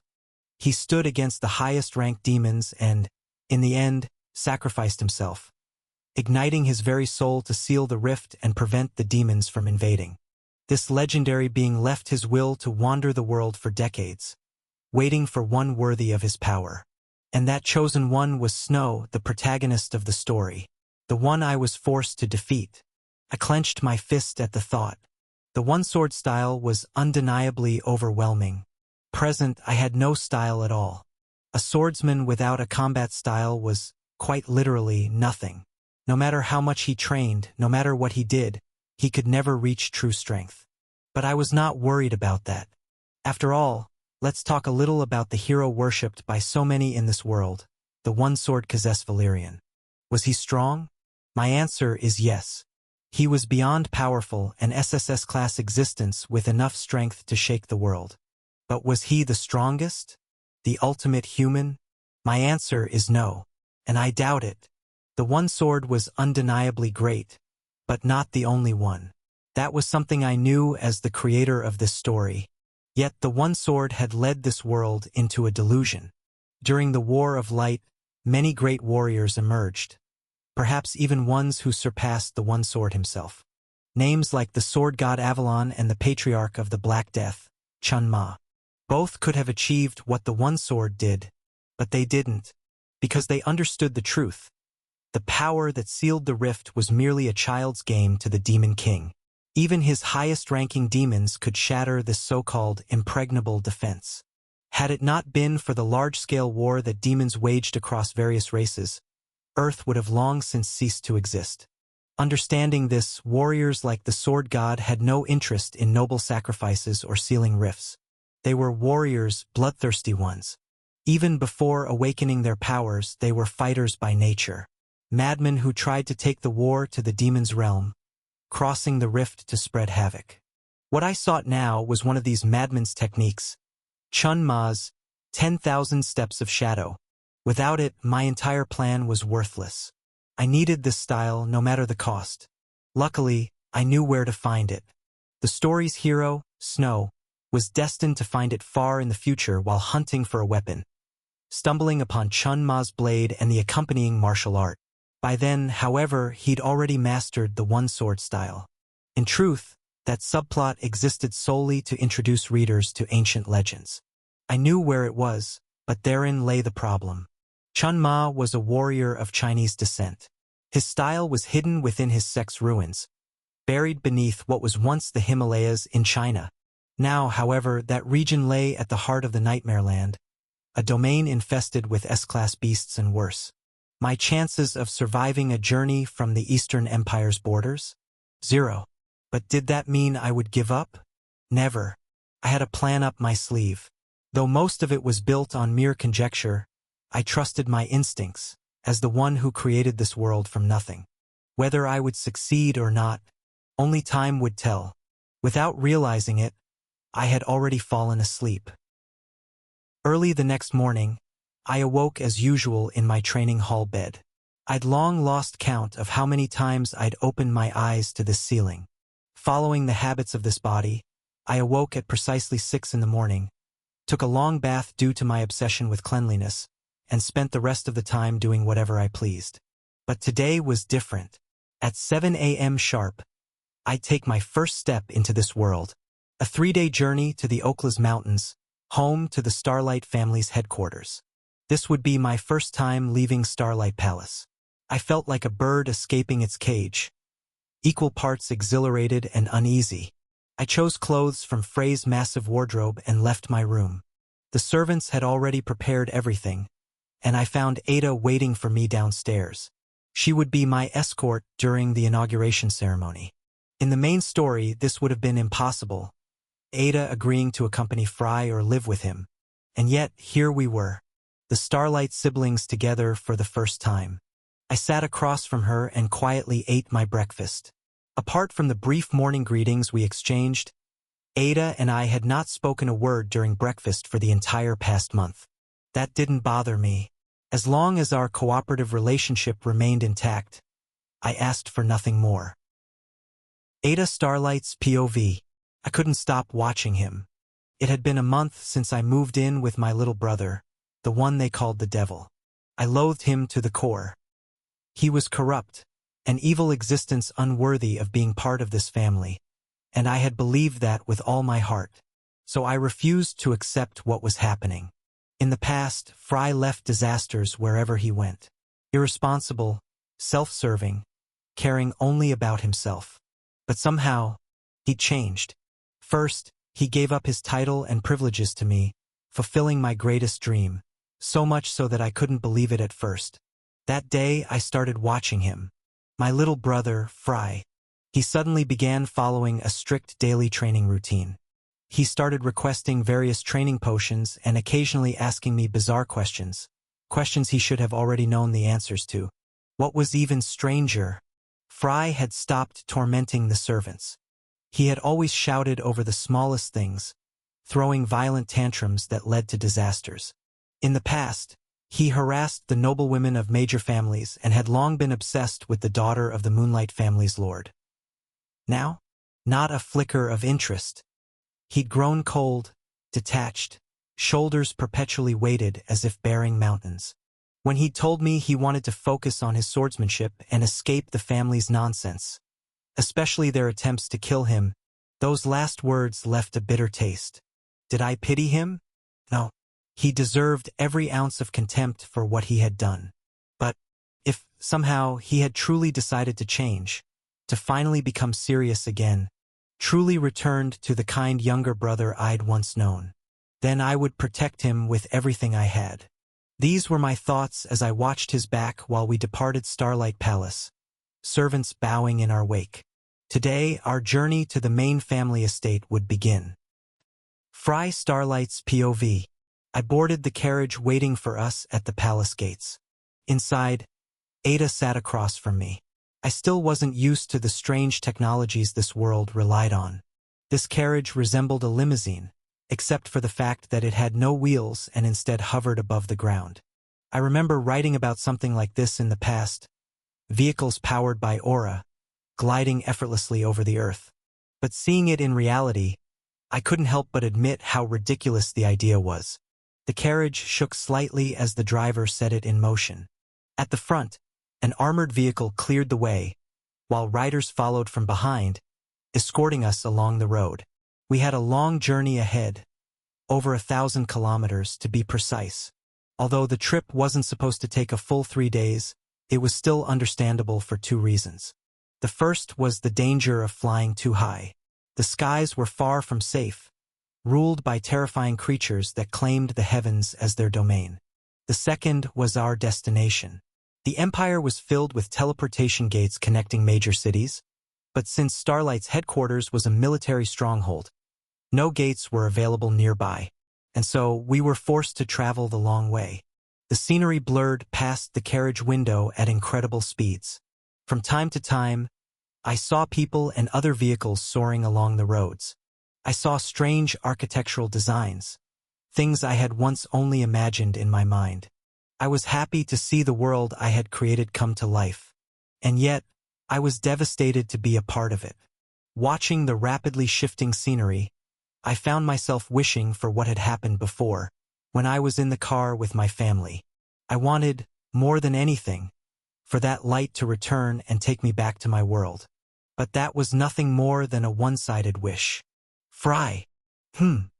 Never mind. Ada averted her gaze as if she had stopped herself from saying something. If you have something to say, just say it. Who knows? This pleasant little journey might be our last chance to talk freely. I meant what I said. I was likely about to embark on a long journey, one that could very well end in my death. I know. Don't worry about me. I just spoke without thinking. I caught a fleeting sadness on Ada's face, but I didn't understand why. Of course, I had no way of knowing that she simply wanted to ask, Fry, why do you always look so sad? Naturally, I wouldn't know. I didn't have a mirror to see my expressions all the time. The 3 days passed quicker than expected. We stopped only at designated rest areas, traveling solely at dawn. Finally, we arrived at Starlight's territory. evident from the relentless checkpoints and the eerie absence of civilians for kilometers. I lifted my gaze to mountains so colossal they pierced the clouds. The eastern border peaks, Mount Oklas. Spanning thousands of kilometers, they formed a natural barrier against the nightmare lands. At their heart lay the Starlight family's stronghold. It was only a matter of time before we arrived. What I saw left me speechless. Before me stood an enormous structure that rivaled the towering mountains surrounding it. It resembled a small city, encased in brilliant white marble, the signature of House Starlight. Grand palaces clustered together, forming an architectural masterpiece. Incredible, I muttered under my breath. On the other hand, Ada let out a soft chuckle, amused that I had finally dropped my indifferent facade. Well, I couldn't help it. What I saw was truly breathtaking. The vehicle came to a halt, and we stepped out to be greeted by heavily armored guards. I stiffened immediately as I stood before them. An invisible pressure radiated from their bodies, a silent testament to their overwhelming strength. Of course, my rank was merely F, but the fact that even the gate guards possessed such power made me instinctively wary. It only emphasized Starlight's might. The knights greeted both Ada and me before stepping aside to let us pass. Their expressions remained rigid beneath their helmets, completely devoid of emotion. They were machines in human guise. We entered a vast courtyard where hundreds of soldiers trained, their combined aura radiating oppressive force. Some wielded weapons, others fought barehanded, but most gripped rifles. Yes, this world had guns. After all, combat techniques were limited. Not everyone was strong enough to awaken any notable talent. And with the demons waging war against humanity, an alternative was necessary. The solution: these advanced firearms that fired aura-infused bullets. A means that allowed everyone to fight. Of course, firearms were vastly inferior to swords and other weapons that enhanced martial techniques. But even so, they made a difference. I was deeply intrigued. Until I mastered the technique I sought, I urgently needed a means to protect myself. And the answer was right in front of me. Lost in observing the firearms and the bullets flying in every direction, I failed to notice the giant man approaching me. I only realized his presence when a crushing pressure suddenly fell upon me, making me want to kneel. When I looked up, I saw a muscular man with long white hair and a terrifying scar over his right eye. I barely managed to steady myself before Ada stepped forward, standing between us. "It's been a while, General Byron." The suffocating aura from the giant, apparently named Byron, receded as he smiled at Ada. Well, look who honors us," he boomed. "Long time no see, Lady Ada. And you, Lord Fry." His voice was harsh, and he failed to hide his disdain when he spoke my name. He had been speaking of Ada with such admiration, only to suddenly sound like he wanted to spit the moment he mentioned me. I chose to remain silent, letting Ada take the lead. "I see your A-rank strength is as impressive as ever, Byron. But I hope you remember to mind your place before the lord of this house, even if you're just joking." Hearing Ada's tone, Byron's eyes widened in shock. He wasn't the only one surprised. I hadn't expected this either. His thoughts were probably along the lines of, "Since when does Lady Ada defend Fry?" As for me, my thoughts were similar. Why is Ada standing up for me? She despised Fry, didn't she? In the end, Byron begrudgingly apologized before stepping aside, though his disgust remained evident. As I expected, Fry was hated here as well. What did I expect? He was the villain doomed to die in every possible scenario. On the other hand, my respect for Ada grew. Byron was an A-rank, while Ada was merely a D-rank. But Ada's achievements within the family spoke for themselves. Her brilliance in managing the family's affairs had earned her authority far beyond her strength. A faint smile crossed my lips. "You have an incredible sister, Fry." With Ada by my side, I stepped deeper into the den of beasts. Chapter 8. A Step Towards Hell 2. Fry Starlight POV. I wandered through the colossal corridors of the Starlight family's castle alongside Ada. I was in such awe that I treaded cautiously at all times, unable to appreciate the grandeur of the place because of it. A vague yet overwhelming pressure pressed down on me from afar, an invisible force akin to 1,000 needles pricking me from every direction. I couldn't even begin to estimate their numbers. Places that housed such a concentration of monsters were rare, probably countable on one hand. With my head lowered, I walked on, fully aware that I was being watched by these giants. I dared not do anything reckless, at least not yet. Ada occasionally glanced back to check on me, and I caught a fleeting trace of pity in her expression. She said nothing, and I did the same. From time to time, we encountered people along the way. The Starlight family was massive. Besides the main family, numerous branch families coexisted under its banner. It was only natural to meet so many people. Most of them bowed politely before us, yet their venomous stares burned into me. Sometimes I wondered, why do they hate Fry so much? Not that I needed to ask. His memories told me everything. If my memory served me right, Frey's first assassination attempt in the original story took place after he entered the temple. Though he died in every possible storyline, he always survived the first third of the story. After all, he was the primary villain during the first year at the temple. So, theoretically, I wasn't in any immediate danger unless I did something truly idiotic. After all, who in this world would dare mess with the Starlight family? Well, look who we have here. Isn't this the one and only disgrace of the family? A mocking voice shattered my thoughts. At the corridor's end stood a boy with snow-white hair styled in a rounded cut and piercing gray eyes. His aristocratic attire blended blue, white, and gray impeccably.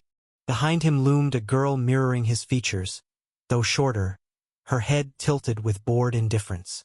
Who is this? And what did he just say? The disgrace of the family. I rummaged through Frey's memories to identify him, but before I could, Ada, ever the proactive one, stepped forward. It's been a while, Emond, Clanna. You've both grown splendidly. Ah, right. The two before me were twins, Frey's cousins. Both were the same age as him. In response, the girl, Clanna, gave a small nod with a mischievous smirk, while the boy, Emond, took a few light steps forward. You've become even more beautiful, Lady Ada. It's wonderful to see you again. But, unfortunately, I wasn't talking to you. Emond gestured, hiding behind your sister? Are you even a man? Ha! Oh, now look at this. I never expected to see someone talking to Fry like this before. I don't recall writing anything about these twins, which meant I was now facing the unknown, characters as good as non-existent. I stepped beside Ada with a smile. Yes, I'm right here, cousin. How have you been? Emond frowned before forcing a smirk of his own. You seem thrilled to flaunt that grin. Is the Lord's title that intoxicating? I shrugged in response. Oh, absolutely. I'm practically dying of joy. In fact, I'm so happy that I feel like screaming at the top of my lungs, I am the Lord, for everyone to hear. Aren't you happy too, Emond? With 2 steps forward, I closed the distance, standing chest to chest with him. Your beloved cousin is about to become the official lord of this family. Surely, you must be weeping with joy. Am I right? Emond's expression cycled from shifting from mockery to a scowl, then to anger. At the side, his sister, Clanna, wore a delighted expression, as if she were watching an entertaining show. Ada, on the other hand, looked ready to intervene at any moment. Emond took another step forward, standing so close it seemed as if we were about to kiss. Hey, Fry, don't you have any shame? After everything you've done with your pathetic qualifications, you still have the audacity to show your face here. You really think you'll claim the title of Lord? Someone as unrefined as you, a cursed bastard like you. Emond was truly seething. Meanwhile, I continued smiling. Yes, I do. After all, who is more qualified than me? You! Provoked, Emond yelled. Yes, I...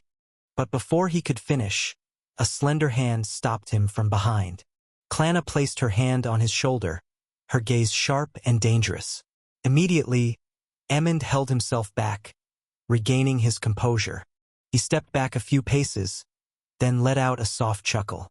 So, Fry, you claim that a dark attribute user like you is qualified. Huh. Maybe I am, maybe I'm not. Who knows? It was clear that I was provoking Emmond every chance I got. But this time, it seemed he had a countermeasure prepared. A sly grin crept onto his face. Then why don't you prove it? Fry. HM? And how do we do that? It's simple. He pointed at me, then at himself before making his challenge. You and me, one-on-one. I want to see how strong the future lord of the family truly is. Shall we?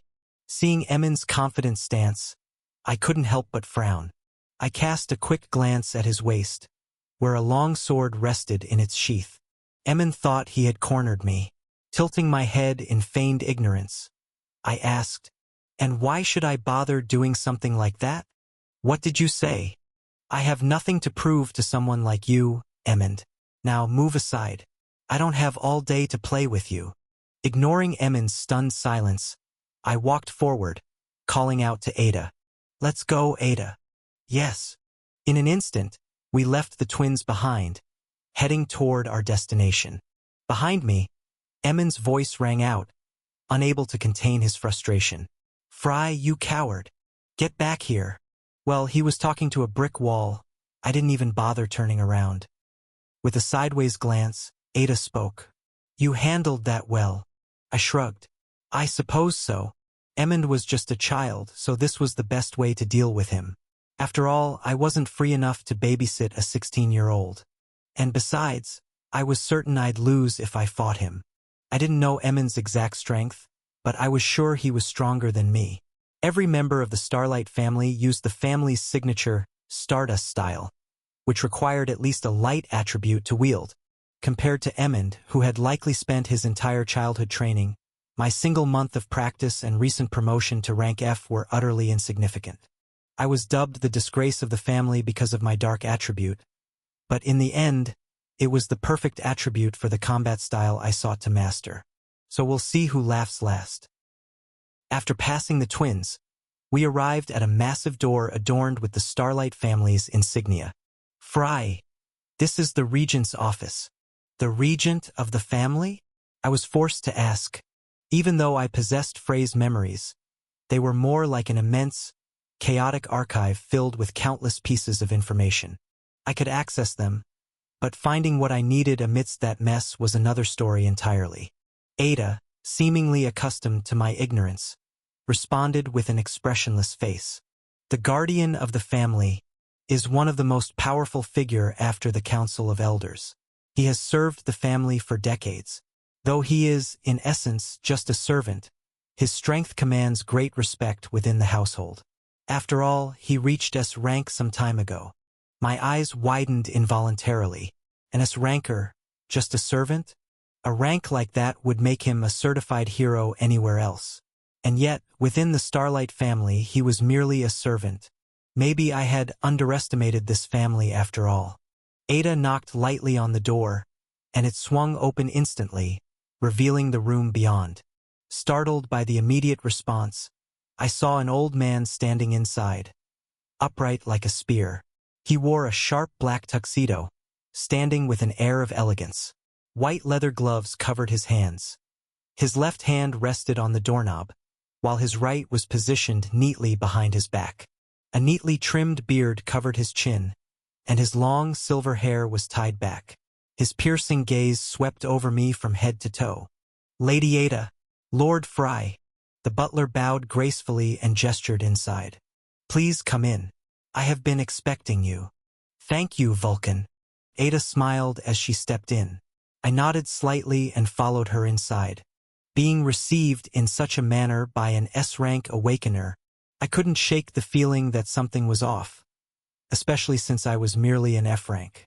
We settled onto an elegant couch while Vulcan sat across from us, a table between us. Behind him was a polished desk, and to the side a door, presumably leading to a private restroom. The room was spacious and refined. From the tea on the table to the neatly arranged hors d'oeuvres, it was clear Vulcan had been expecting us. Everything looked as if it had been set up mere moments before our arrival. His precision was remarkable. Seeing Vulcan lift his teacup, I did the same, taking a sip. It was, without question, the best tea I had ever tasted. I steadied myself, forcing my attention back to the old butler, who, I noticed, had not taken his eyes off me since the moment I entered. Chapter 9. A Step Towards Hell, 3. Ada, sensing the tense atmosphere, took the initiative to break the silence. I see you've been waiting for us, Vulcan. Indeed. I have been watching over you since the moment you arrived, Lady Ada. As expected of the regent. So I was being watched after all. I sighed internally, doing my best to ignore Vulcan's unwavering gaze. The guardian clasped his hands together and leaned forward slightly. I assume you are here for the Lord's Ascension ceremony. I nodded. As per family tradition, Lord Fry will stand before the elders in a gathering that most members of the Starlight family will attend, to witness the birth of their new lord. Vulcan turned his gaze to me before continuing. You are permitted to bring one companion with you when you face the council. There, you will engage in an open discussion with the elders before being officially appointed as the lord of the Starlight family. Is everything clear so far? I nodded again, unable to bring myself to speak in front of this old butler. Very well. The council will convene tomorrow.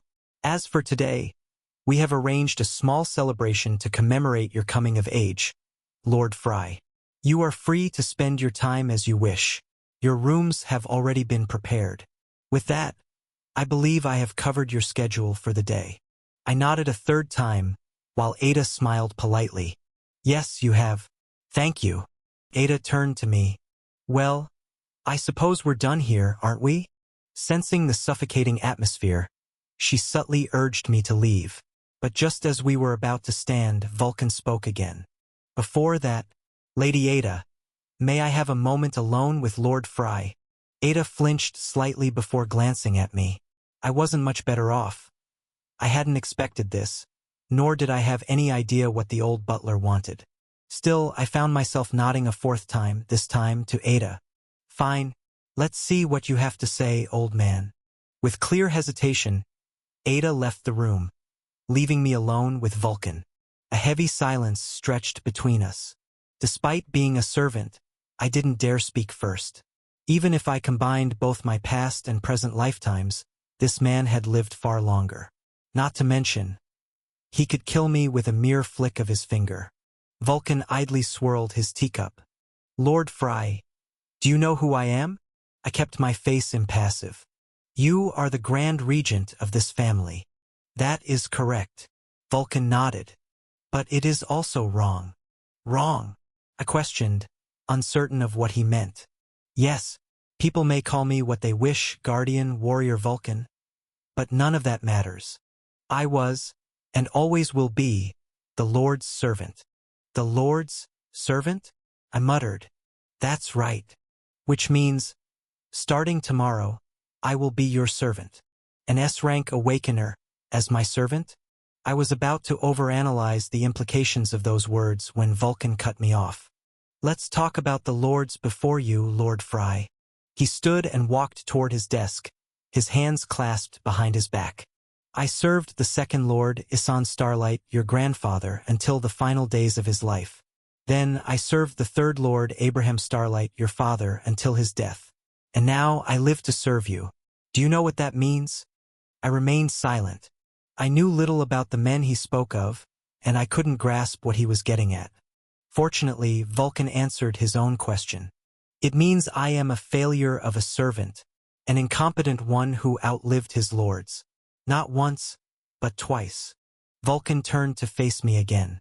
Both your grandfather and father were great warriors, noble men who dedicated their lives to this family, and to this world.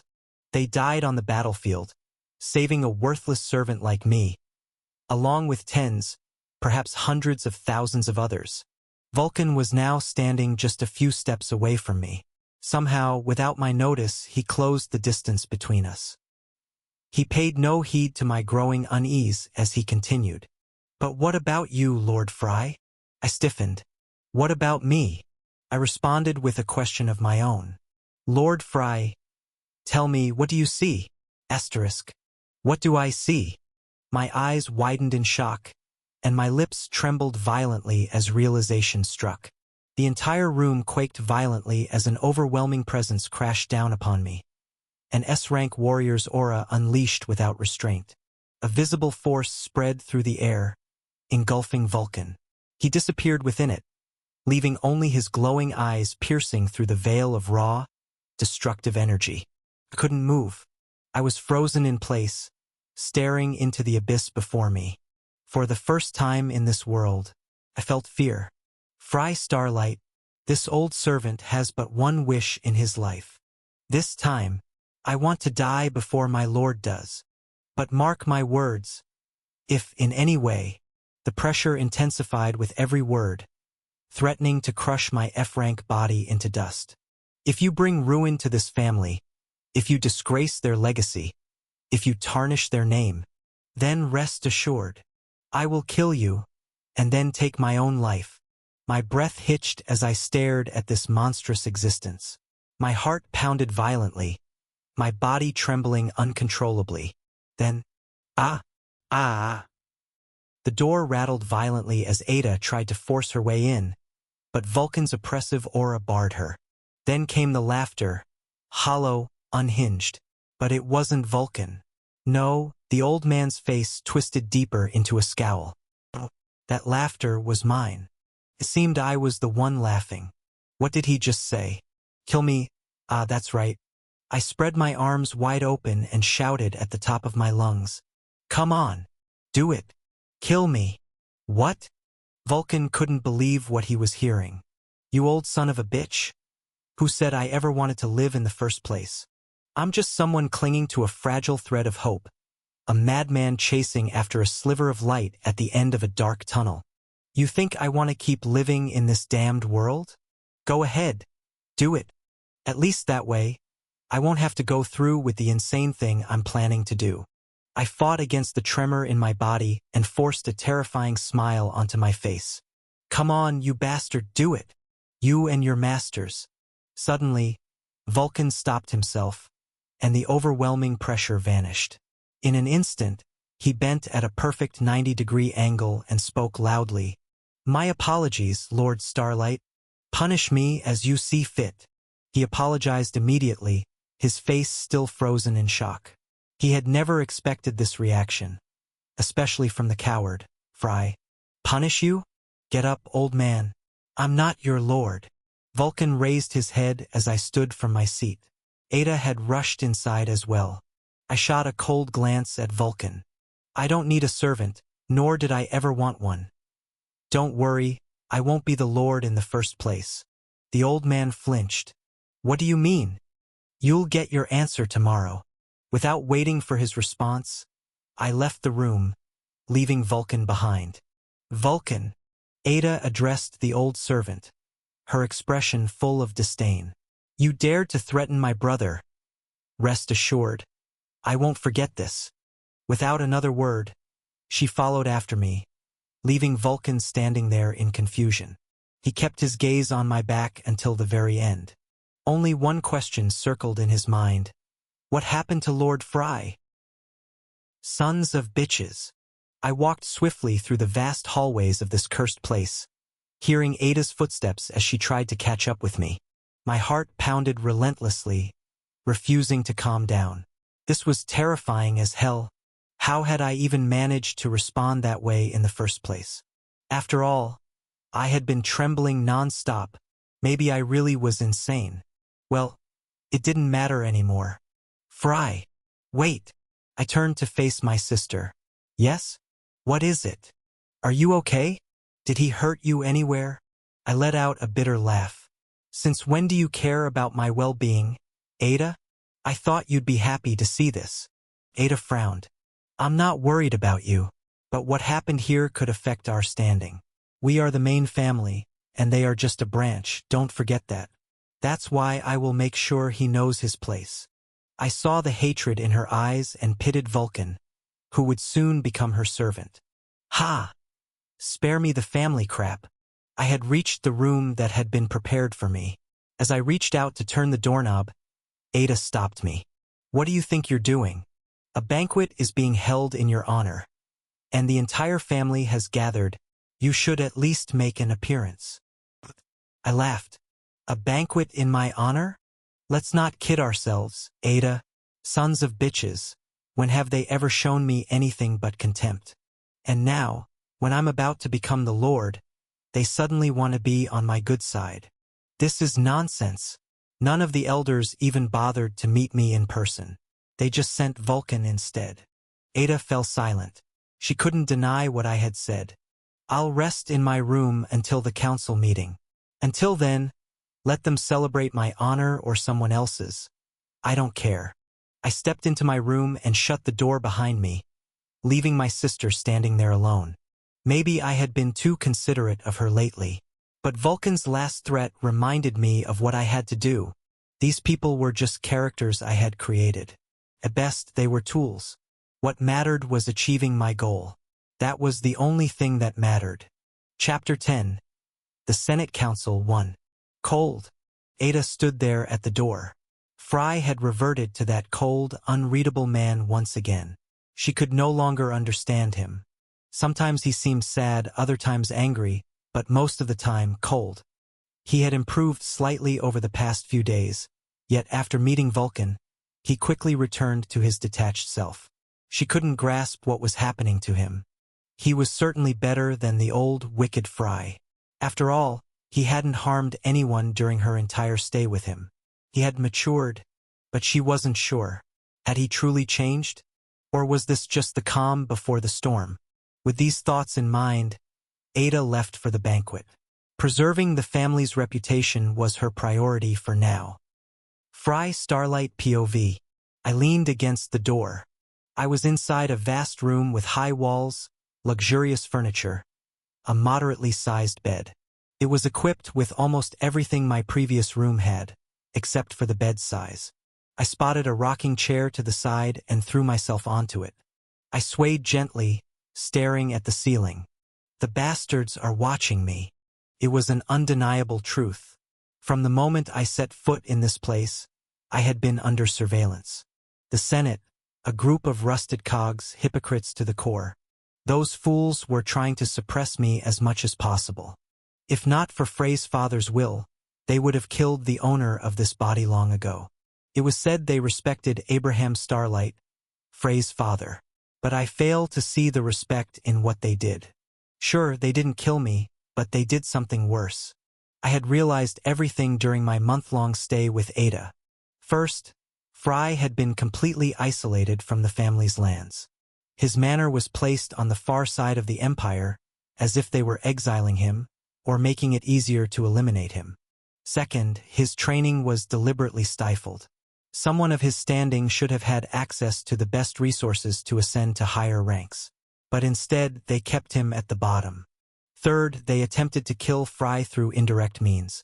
That was why they gave him that ridiculous skill, seduction, hoping he would use it on a noble family's daughter and cause a scandal that would justify his execution. They wanted me dead but couldn't lay a hand on me directly. This led me to one conclusion: the Senate was divided. One faction wanted me dead by any means necessary, while the other despised me but respected Abraham's will. The first faction was trying to kill me indirectly. Let's call them the bastards who want me dead. As for the second faction, the bastards who hate me but won't kill me.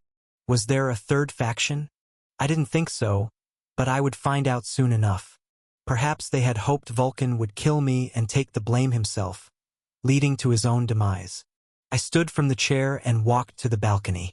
Mountains surrounded us on all sides, making for a breathtaking view. One you wouldn't see every day. My plan starts here. They want me dead, and I will grant them their wish. My plan was simple. First, I would renounce my title as Lord, shocking everyone. Then, I had to appear as someone suicidal. I had already taken the first step in front of Vulcan when I told him to kill me. I had tried to appear as insane as possible, fully aware that they were watching. Seeing me desperate for death, I would play my final card. I want to go on a training journey. To where? The Nightmare Lands. The place that was once called China. Alone? Alone. A person like me, ranked F, had zero chances of survival there, or so they would think. But I had a few tricks up my sleeve. They would believe they had finally rid themselves of me. Foolish Fry walked to his death. But they wouldn't realize that they were the very reason I would survive. Perfect, isn't it? I would have them send me directly to the location of the 10,000 steps of shadow technique. My plan relied on wild assumptions on my part. Whether it would succeed or not, I would find out tomorrow. That night I couldn't sleep. And here we are. I was forced to endure the maids surrounding me, insisting on dressing me up. I had no idea how much time had passed, but it felt like hours. When I finally looked at the mirror, I wanted to throw up. I looked like a spoiled child in expensive clothes, with my hair neatly styled to the side. I truly resembled one of those arrogant nobles. Calm down. I just need to endure today. Eventually, I met Ada, who wore a stunning black dress, seemingly coordinating with me. We made our way to the designated place. Several servants accompanied us along the way. At last, we arrived at the grand hall where the event would take place. I took a deep breath as I stared at the colossal doors before me. Doors large enough to accommodate a giant elephant. "We can escort you no further, my lord. From here on, only the lord and his companion may proceed." The servants withdrew, leaving us alone. Exchanging a brief nod with Ada, I pushed open the massive doors, channeling some aura into my arms to move them. As the doors parted, I realized I had underestimated the situation. Instantly, hundreds, if not more, pairs of eyes fell upon me. The hall before me was vast, like a grand stadium, surrounded by luxurious balconies. Everything was adorned in gold and white.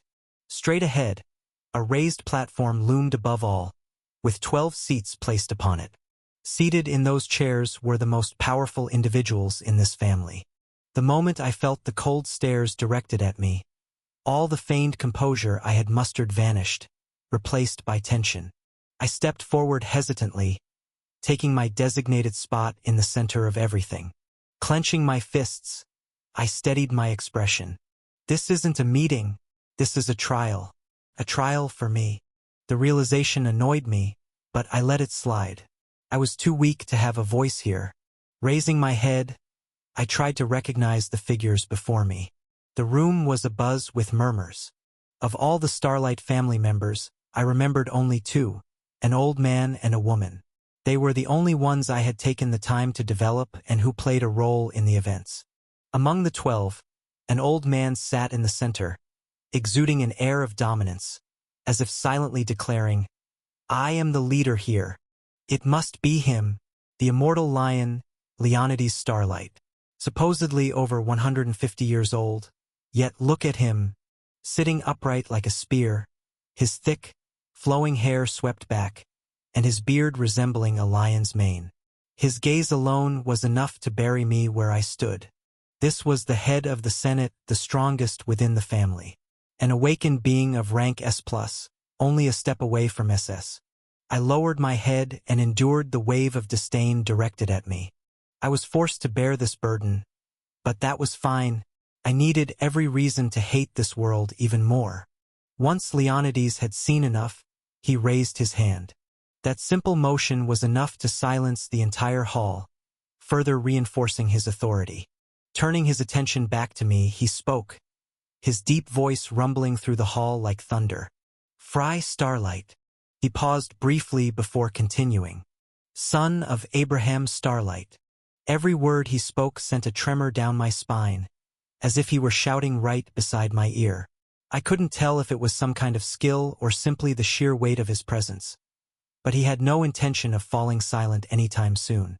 "The grandson of my elder brother, Isan Starlight, who, in turn, was the son of our father, the founder of this family, Nova Starlight." That was a name I was familiar with. After all, Nova was one of the few who had reached the SSS rank.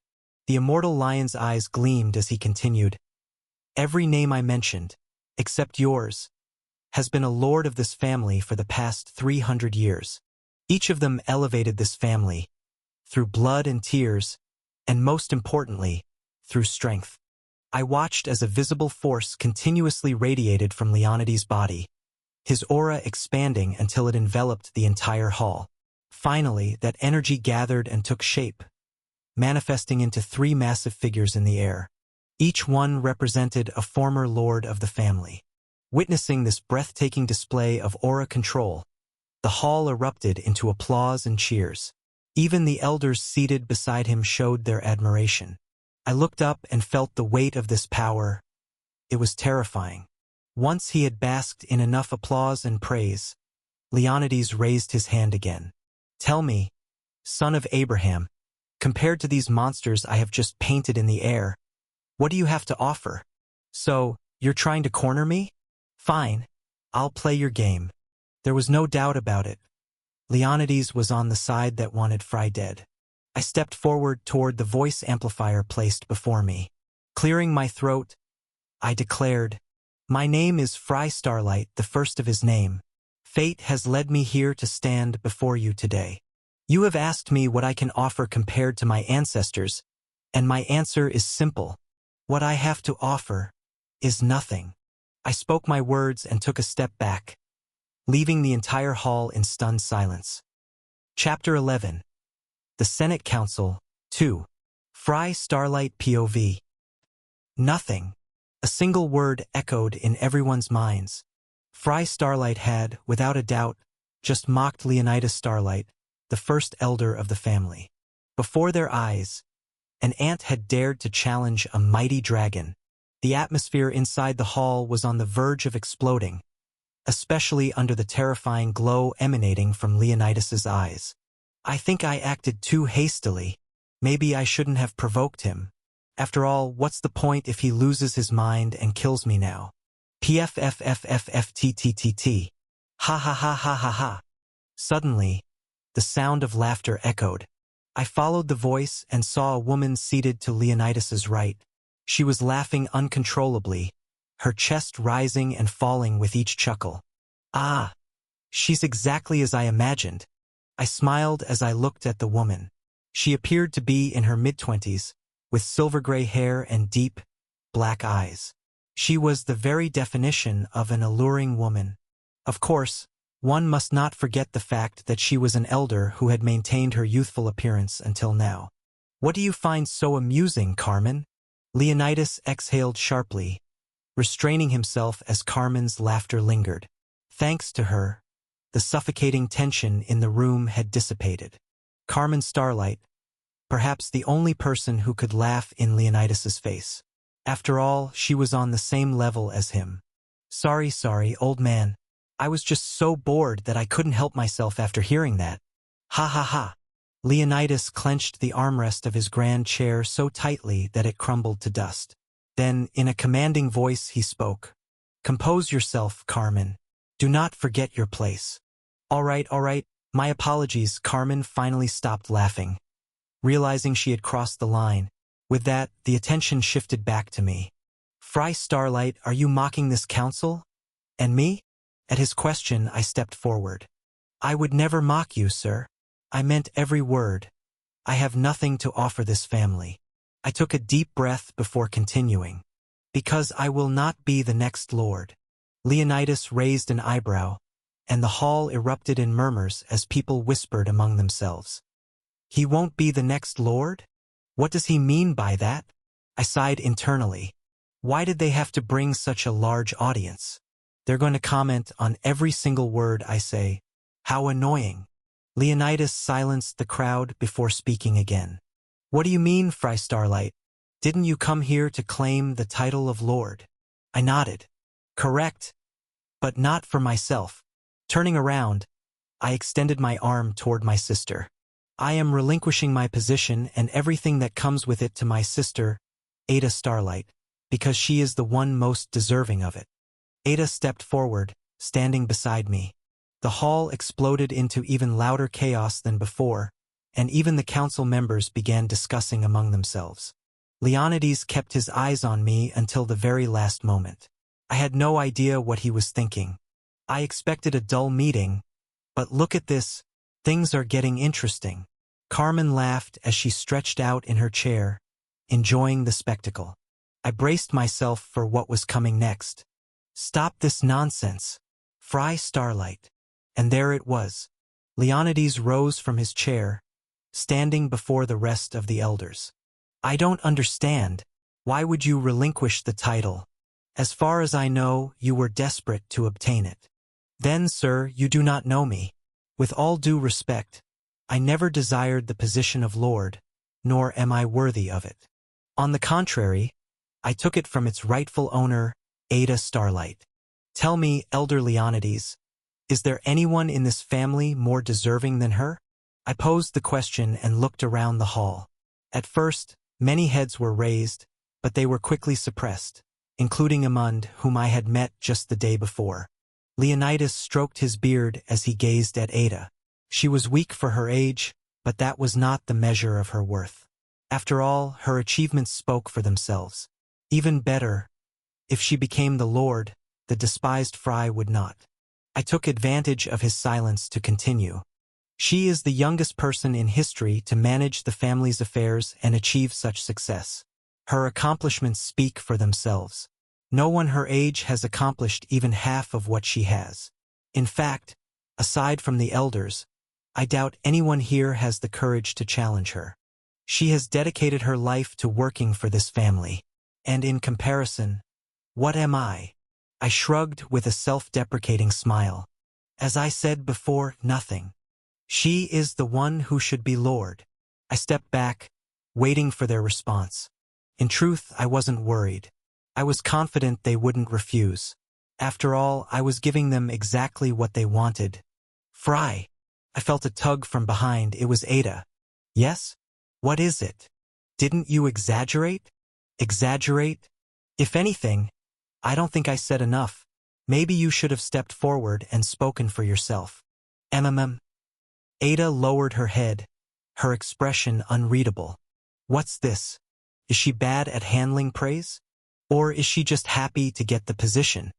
Well, that didn't matter. The important part was still ahead. Step forward, Fry Starlight. Leonidas called out to me once again. As expected, they didn't take long. I had given them what they wanted. Now it was time for them to give me what I wanted. Fry Starlight, I must ask you one last time. Are you certain of your decision? By doing this, you are going against the wishes of your father, Abraham, who wanted you to be this family's lord. I am certain of my decision. I had no interest in Abraham's wishes. He was Frey's father, not mine. Since this is your final decision, I am pleased to inform you that we have accepted your request. But tell me, what do you intend to do after relinquishing your title? Will you live under your sister's shadow for the rest of your life? I smiled. That doesn't sound too bad. Living under my dear sister's protection. But unfortunately, I already have other plans. Oh? Let's hear them, then. I couldn't afford to mess this up. After giving up my position, I wish to focus on my swordsmanship. I have realized that I am far too weak, so I intend to embark on a training journey. For that, I seek your approval, sir.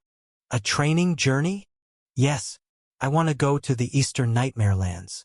A flicker of surprise crossed Leonidas's otherwise calm face, and even Ada frowned at my words. Understandable, after all, I had never told her my destination. Fry Starlight, did I hear you correctly? You said you want to go to the Eastern Nightmare Lands. That's correct. I nodded. Laughter erupted from the audience. They were probably starting to think I was insane. Do you even know what awaits you there? I'm well aware of the dangers of the Nightmare Lands, but I'm still determined to go. Leonidas fell silent, trying to process the situation. He exchanged a meaningful glance with the elders seated beside him. The gears turned in the old man's mind. Perhaps this was the best way to get rid of Fry, who had been a thorn in his side for years. Ironically, it seemed Fry intended to kill himself without any external intervention. If it were up to him, he would have sent him off to the Nightmare Lands immediately. But first, he needed to hear everyone's opinions and confirm Frey's true intentions. Chapter 12. The Senate Council. 3. Fry Starlight, why do you want to go to the Eastern Nightmare Lands of all places? If it's training you seek, our family is more than capable. So why choose such a dangerous place? SK, you old hypocrite. Was he trying to act considerate? I knew he wanted me dead, so he might as well just admit it. The place I'm aiming for was once known as China. I've heard of powerful combat techniques there, and the Nightmare Lands provide an ideal environment for training. I was starting to hate myself for all the nonsense I was spouting. I probably looked like a fool right now. The spectators couldn't hold back their laughter. I heard chuckles from all around. It made sense. I was a mere F-rank awakener, a nobody, claiming I wanted to train in a land swarming with creatures beyond S-rank. It was ridiculous. Fry, what the hell are you? Ada, be quiet. Your part is over. I met Ada's gaze with cold eyes, making her flinch involuntarily. I didn't care about the laughter. All I needed was for those rusted tin cans sitting up top to agree. Let me get this straight. You want to go to the Eastern Nightmare Lands, to what you call China, and you want our help to make that happen. That's right. I can't cross the Oaklas Mountains and the distance beyond on my own. I need the council to transport me to my destination. After that, I'll handle the rest myself. I was certain at least one person in the family could get me there effortlessly. This was the Starlight family, after all. Is that your only request? Actually, No. before I leave for the Nightmare Lands, I want to claim 2 of the skills the family has collected. Leonidas raised an eyebrow as the laughter abruptly ceased. On what grounds do you demand these skills? What a stupid question. Simple. I raised one finger. First, I am entitled to the skill granted upon reaching adulthood, just like any other member of the main family. I raised a second finger. Second, based on an agreement between me and Ada, my sister will transfer her right, as the heir, to choose a skill to me. And that makes it 2 skills. I clasped my hands behind my back and smiled at the council before me. But at that moment, how ridiculous! Another man rose from his seat and leaped off the platform. He accelerated as he descended, landing with a thud on the hall's floor. When I got a better look at him, I saw a man in his 50s, an older version of Emmond. It wasn't surprising. His white hair and black eyes matched perfectly. Uncle Giant, Ada muttered beside me, confirming my suspicion. But the real question was, what did he want? Giant, Leonidas called out. But Giant ignored him, taking a few steps toward me. Forgive me, Leonidas, but I refuse to participate in this childish farce any longer. A farce? My mind raced. I hadn't expected this, nor did I know what this man wanted. Nephew, did you know? I've always been bothered by the fact that you're still alive. And it seems you too have realized it. That's why you're here, spouting nonsense about going to the Nightmare Lands. Even I can't roam freely there despite being an S-rank. Yet here you are, an insignificant F-rank, declaring your desire to go. So I see you want to die. Giant unsheathed a long sword from his waist. Giant, don't stop me, Leonidas. I understand that you wish to die, but to take 2 of our family's valuable skills with you. Why waste time? Instead of letting some random monster kill you, let me do it here and now. No. Ada tried to step in, but she was swiftly suppressed. Stay out of this. I instinctively took a few steps back as well. Where the hell did this bastard come from? His strides didn't slow. I could see concentrated energy shimmering around his blade. White flames condensed into a salt-like substance. It was the Stardust technique. If he unleashed that aura on me, I wouldn't just die. I'd be erased. Are you kidding me? I glanced up at the elders. Leonidas still stood there, hands clasped behind his back. I turned toward the audience. Everyone averted their eyes. No one was going to step in. He was really going to kill me. Wait, was this the plan all along? Was Fry Starlight destined to die here from the start? A cold sweat ran down my back. I was wrong. I was arrogant. I thought I knew everything because I was the author. Giant stood before me, sword raised. Goodbye, disgrace of the family. Fry Starlight. I was going to die. I hadn't even lasted a month inside my own story. Pathetic. Giant's attack was too fast for me to track. I could only wait for the moment my body was obliterated. But nothing happened. Or rather, something did happen. I didn't know when, but in an instant, a woman appeared before me. Everything occurred in a single moment. The strike I couldn't even see was stopped by Carmen, who caught the blade of stardust with her bare hand. Without hesitation, she twisted elegantly, delivering a devastating kick that sent Giant flying, burying him into the hall's wall. It all happened so fast that I stood there, speechless. Giant's sword remained in Carmen's grip. I saw the veins in her slender hand bulge as she clenched her fist, shattering the blade completely. Look at yourself, Leonidas, playing tricks on a mere weak child. Carmen took 2 steps forward and stretched her body. You all know I don't care about this family's politics. I don't care who's on top or who's at the bottom, as long as I get a good fight. Isn't this pathetic?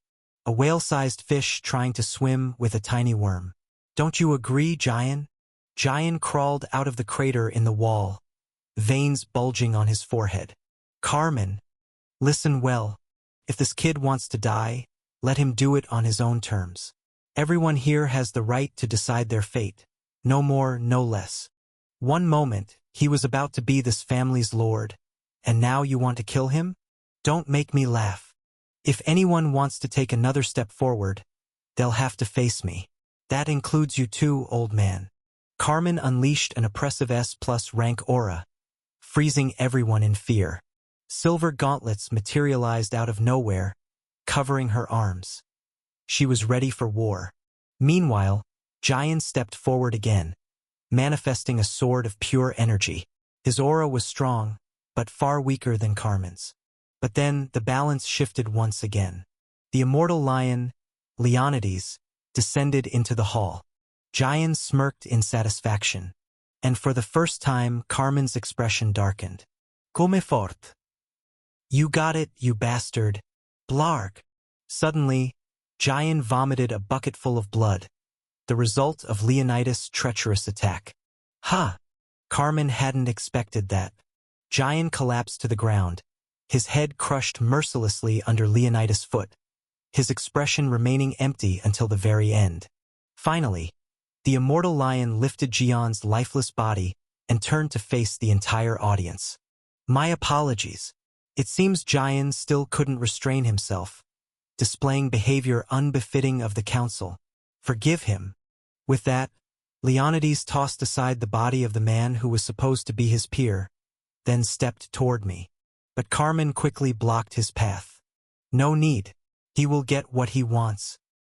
He can go to the Nightmare Lands, or any other land, and die as he pleases. Carmen narrowed her eyes at the old man before her. I'll never understand what you're after, Leonidas. She sighed, then turned toward me, only to flinch the moment she met my gaze. I stood there like a statue, my stare never wavering from Leonidas and the people around him. You bastards! My nails dug deep into the flesh of my palm. You better pray. Pray that I succeed and return to my world. Because if I don't, I'll be the one burying your damned asses. Carmen chuckled. Do those really look like the eyes of a man seeking death? Chapter 13. The Nightmare Lands, 1. Fry Starlight POV. Fry, are you okay? I saw a hand reaching toward my shoulder, but it recoiled the moment our eyes met. I'm fine, Ada. I just need some time alone. All right. I'll go prepare what we agreed on. I'll be back soon. I simply nodded, not bothering to say anything. At the moment, I was sitting on a couch that had been oddly placed in the middle of a vast hall. I had been asked to wait here a while ago, and that was exactly what I was doing. I could feel dozens of eyes watching me from afar, so I didn't dare to do anything foolish. Fortunately, my wait didn't last long. The sound of high heels clicking against the floor echoed as my escort returned. Get up, Fry. Let's get this over with quickly. I nodded and stood up, following Carmen. Everything has been arranged. Go inside and choose 2 skills, but neither can exceed rank D. Sorry, but that's the best you're going to get. That's fine. I didn't care much about the skill rank. I was more concerned with the skill itself. After all, I could develop any skill over time. Damn it! Why do I have to babysit? Carmen had been grumbling like this from time to time ever since she was assigned to escort me. Sorry. Don't apologize. It was my choice, so I have no right to complain. Anyway, your situation is pretty bad, little fry. I know, I sighed. My standing in this family was worse than I had anticipated. If I hadn't somehow won Carmen over, I'd probably be dead by now. Trust me, it's even worse than you think. The moment you choose your skills, one of the elders will immediately transfer you to the Nightmare Lands. You won't have time to do anything. You'll find yourself alone in the Nightmare Lands. Isn't that laughable? I mean, you were supposed to become a lord today. Yeah, it's pathetic. I forced a laugh. The feeling of being despised and having a target on my back was new to me. Somehow, I had ended up on a path that would lead straight to my death. Even the old fry would have survived until at least the start of the temple arc. I couldn't believe my choices were worse than the old phrase. But it didn't matter. I needed every possible reason to hate this world. That hatred was the only fuel keeping me going. Carmen ran a hand through her hair, an empty expression on her face. But little fry, maybe you deserve this, don't you think? I don't know much about your family's affairs, but you've done so many foolish things that even I've heard about them. Maybe the heavens finally decided to punish you. I chuckled at her words. I've already been punished. From the moment I was brought into this world. All right, we're here. I looked ahead to see a massive door with a giant eye in the center. The eye was locked onto us, glowing red. A mechanical voice echoed from nowhere. Identity confirmed. Welcome back, Miss Carmen. Miss?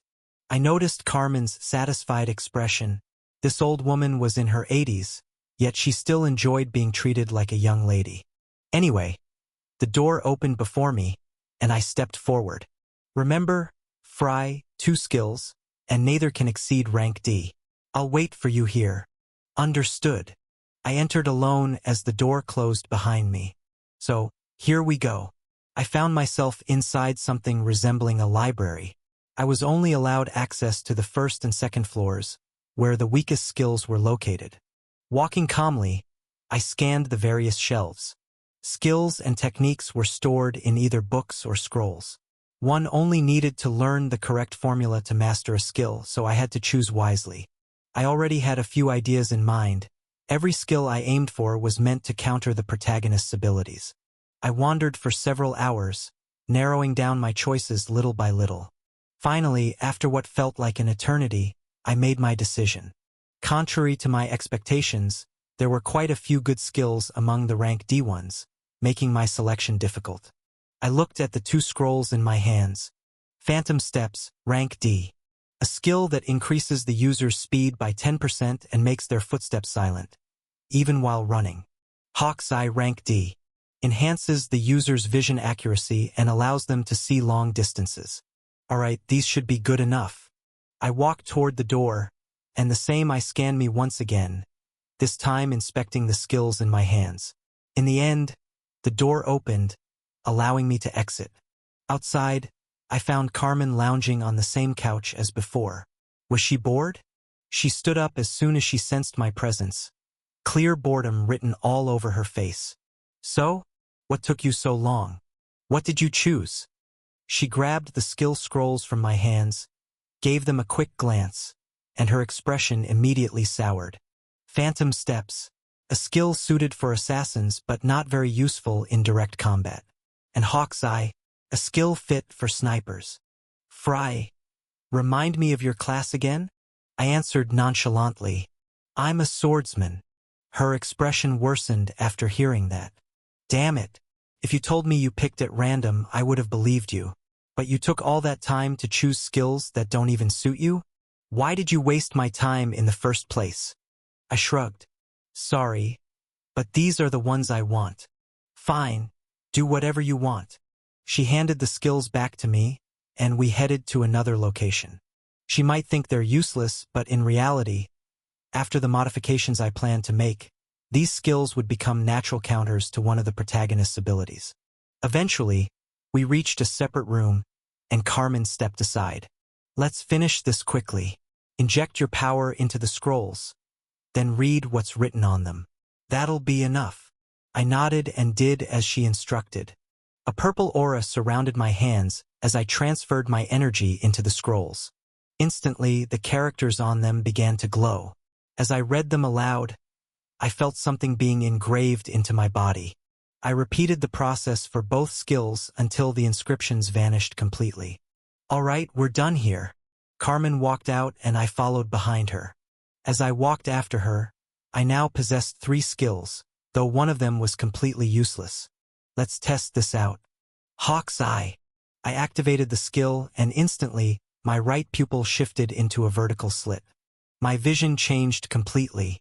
The accuracy of everything around me increased drastically, and I could zoom in on distant objects. Amazing. This was the first time I had properly tested a skill. Hey there, boy. Let's save the skill test for later. As expected from Carmen, she noticed that I had activated the skill. Understood. I deactivated Hawk's Eye and resumed walking beside her. All right, we're here. The family's headquarters resembled a massive labyrinth, so moving from one place to another took some time. At the moment, we were inside a small room filled with an overwhelming amount of aura. I could feel it clearly pricking my skin. Inside the room stood a masked man who seemed to have been waiting for us for some time. Carmen nodded at the man before her, and he returned the gesture. Let me introduce you. This is one of the family elders. His name is Khalifa. It's fine, Carmen. I'll take it from here. His voice was hoarse beneath that mask. Will you? Yes, I promise. No tricks. We'll see about that. Khalifa stepped toward me. He was covered from head to toe in black, making him look even more mysterious. Shall we begin? Begin what? I asked, confused. My ability is simple. I will use the aura in this room, combined with my own power, to open a portal. That portal will take you to the place you seek. But first, I need to know exactly where you want to go. Oh, I see. I didn't know the precise location of the 10,000 Shadow Steps technique, but I did have the general coordinates of the region. After sharing what I knew, Khalifa immediately got to work. Very well. I'll begin at once. The energy in the room began swirling around him as he started forming a portal in front of us. Normally, I wouldn't need to use the aura here, but the place you want to go to is really far. Contrary to his intimidating appearance, the elder was surprisingly chatty. It's worth noting that he was an awakened being of S-class. It didn't take long. Within just an hour, a silver portal shimmered before us. Khalifa took a step back, his hand glowing with the same silvery light. Extend your hand, Fry. Hesitant, I glanced at Carmen, but seeing that she didn't object, I did as he asked. The moment I did, the aura transferred to my right hand. I jerked my hand back, inspecting it. The silver aura had formed a geometric circle etched with strange symbols. No need to worry. This mark will always guide you back to the portal. You are now the master of this gate. The circle on your hand is your key and your guide. I see. Thank you. So this is my only way back. Khalifa nodded. My work here is done. When you're ready, step through the portal. Once you do, you'll find yourself in the Eastern Nightmare Lands. I took a deep breath. This was it. I was likely marching to my death. Doubt crept in at the last moment, but unfortunately, there was no turning back now. Fry. A familiar female voice called my name. I turned to see Ada standing there. You're late, Ada. I was just about to leave. She didn't reply. Instead, she simply walked up to me. She took my left hand and slid a ring onto my ring finger. I looked at the silver band on my hand. It's a dimensional ring.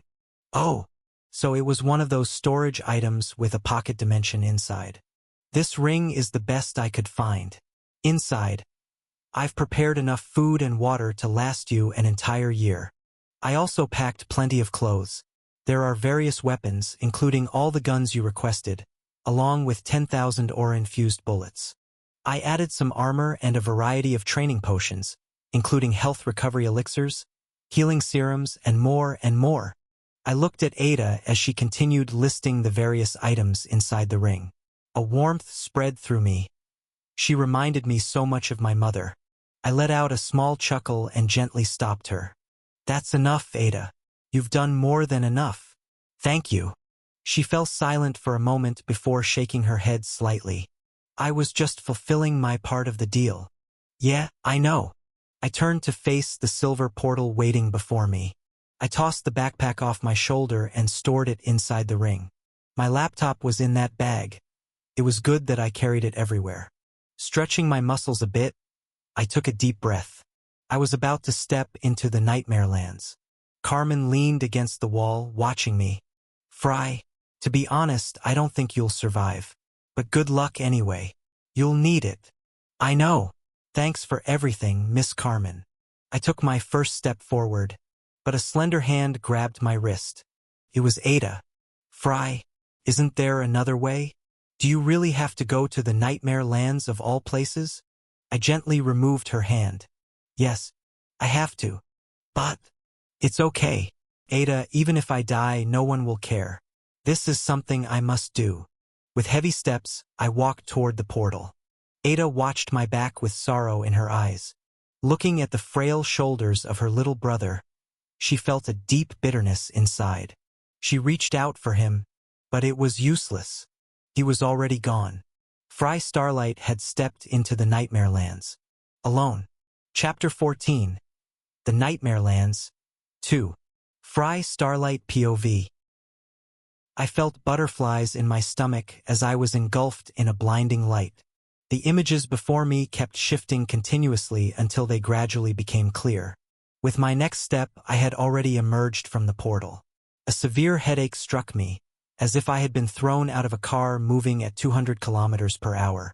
I dropped to my knees for a moment, trying to steady myself. When I finally managed to take a proper look around, I found myself inside a massive forest. The towering trees stretched so high that they completely obscured the sky. The thick vines on the ground intertwined like a mass of slithering serpents, creating an ancient and eerie atmosphere. So, this is the Nightmare Lands. I steadied myself and leaped up, climbing one of the trees. Sitting on a thick branch of a massive tree, I retrieved my laptop from the dimensional ring. Wandering aimlessly in the Nightmare Lands would be the dumbest thing I could do right now. My goal was to reach the Chunma sect, where the technique of 10,000 steps of shadow was located. The sect was uniquely positioned atop a black-colored mountain, distinct from the surrounding peaks, so identifying it wouldn't be difficult. The real issue was its location. The area I was in was vast. If I was lucky, I would find it quickly. In the worst case, it could be hundreds of kilometers away. Fortunately, I had my own cheat tool. Opening my laptop, I immediately accessed the author's advice feature. Which should I choose? Random or direct? Random advice, 10 achievement points.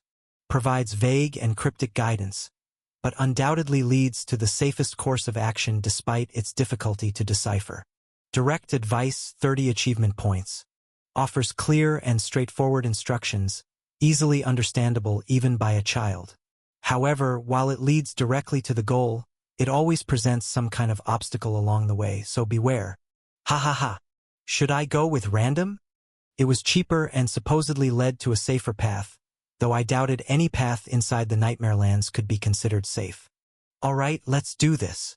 I chose the random advice and it immediately lit up. Random advice. Pay close attention and try to understand what you will see. It may be the key to your survival. No one can determine the starting point. Is it from the night or from the day? It transcends all colors and times in its brilliance. When you find the dawn, go north, then east, then south, then west. Repeat. And when you feel you have reached your peak, you will find the way. I stared blankly at the nonsense before me. Am I seriously supposed to understand this? Where did the system even come up with this garbage? I bet it doesn't mean anything and is just messing with me. I immediately discarded the random advice, realizing I wouldn't understand anything. I didn't have the luxury to experiment in a place like this. That left me with no choice but to use the direct advice. Direct advice, 30 achievement points. Current achievement points, 610. What a waste of points. With no other options left, I activated the direct advice. It glowed just like the random one did. Direct advice, go east. Simple and direct. No poetry, no riddles, no bullshit. This was advice I could follow. Though, I couldn't shake off a slight unease about the obstacle it would place in my way. Storing my laptop back into the dimensional ring, I instead drew one of the firearms Ada had prepared for me. This would be my primary weapon on this journey, a Walther P99 equipped with a suppressor. The last thing I wanted was to make noise in the Nightmare Lands and attract the various creatures lurking here. I jumped down from the branch I was sitting on, checked the portal's location. It had disappeared moments ago, and tried syncing it with the key in my hand. It responded immediately. Perfect. Now I won't have to worry about my way back. Taking a deep breath, I steeled my resolve. All right, now, which way is east again? After determining my direction, I began my journey into the Nightmare Lands. Phantom steps. Activating the skill rendered my steps completely silent as I advanced forward. The scenery around me continued to change, yet I remained within the dense forest. Everywhere I looked, there were only trees and vines covering the ground. After running for about half an hour, I encountered my first unsettling change. One that made me slow down cautiously. A heavy scent of blood lingered in the air, warning me of something ahead. I wasn't accustomed to the smell of blood, but it was so overwhelming that it was almost suffocating. Moving carefully, ensuring I made no noise thanks to phantom steps, I finally spotted the source of the stench. An open clearing devoid of trees lay ahead. A few hundred meters away, a massive creature lay on the ground, half devoured. From my vantage point, I saw multiple figures about my height, hunched over its corpse. However, I was too far to make out their features. They looked like ants from this distance. Hawk's eye. Activating my second skill, I zoomed in for a better look, only to recoil in disgust. They were grotesque creatures, with oversized heads and massive bodies adorned with tentacles and terrifying claws. Dozens of these abominations were tearing apart the fallen beast beneath them. The corpse itself appeared to be some monstrous hybrid of an eagle and a raven, likely one of the dominant creatures of this land before something had slain it. Now, those abominations were feasting on its corpse. I quietly changed my course, slipping between the trees. I neither had the courage nor the strength to deal with those creatures. Those claws, in particular, looked capable of slicing me in half with a single strike. I took a wide detour to avoid them and succeeded. For a while, nothing obstructed my path. I continued running, relying entirely on phantom steps to remain silent. Just when I thought everything was going smoothly, the unexpected happened. As I took a step forward, I felt something strange.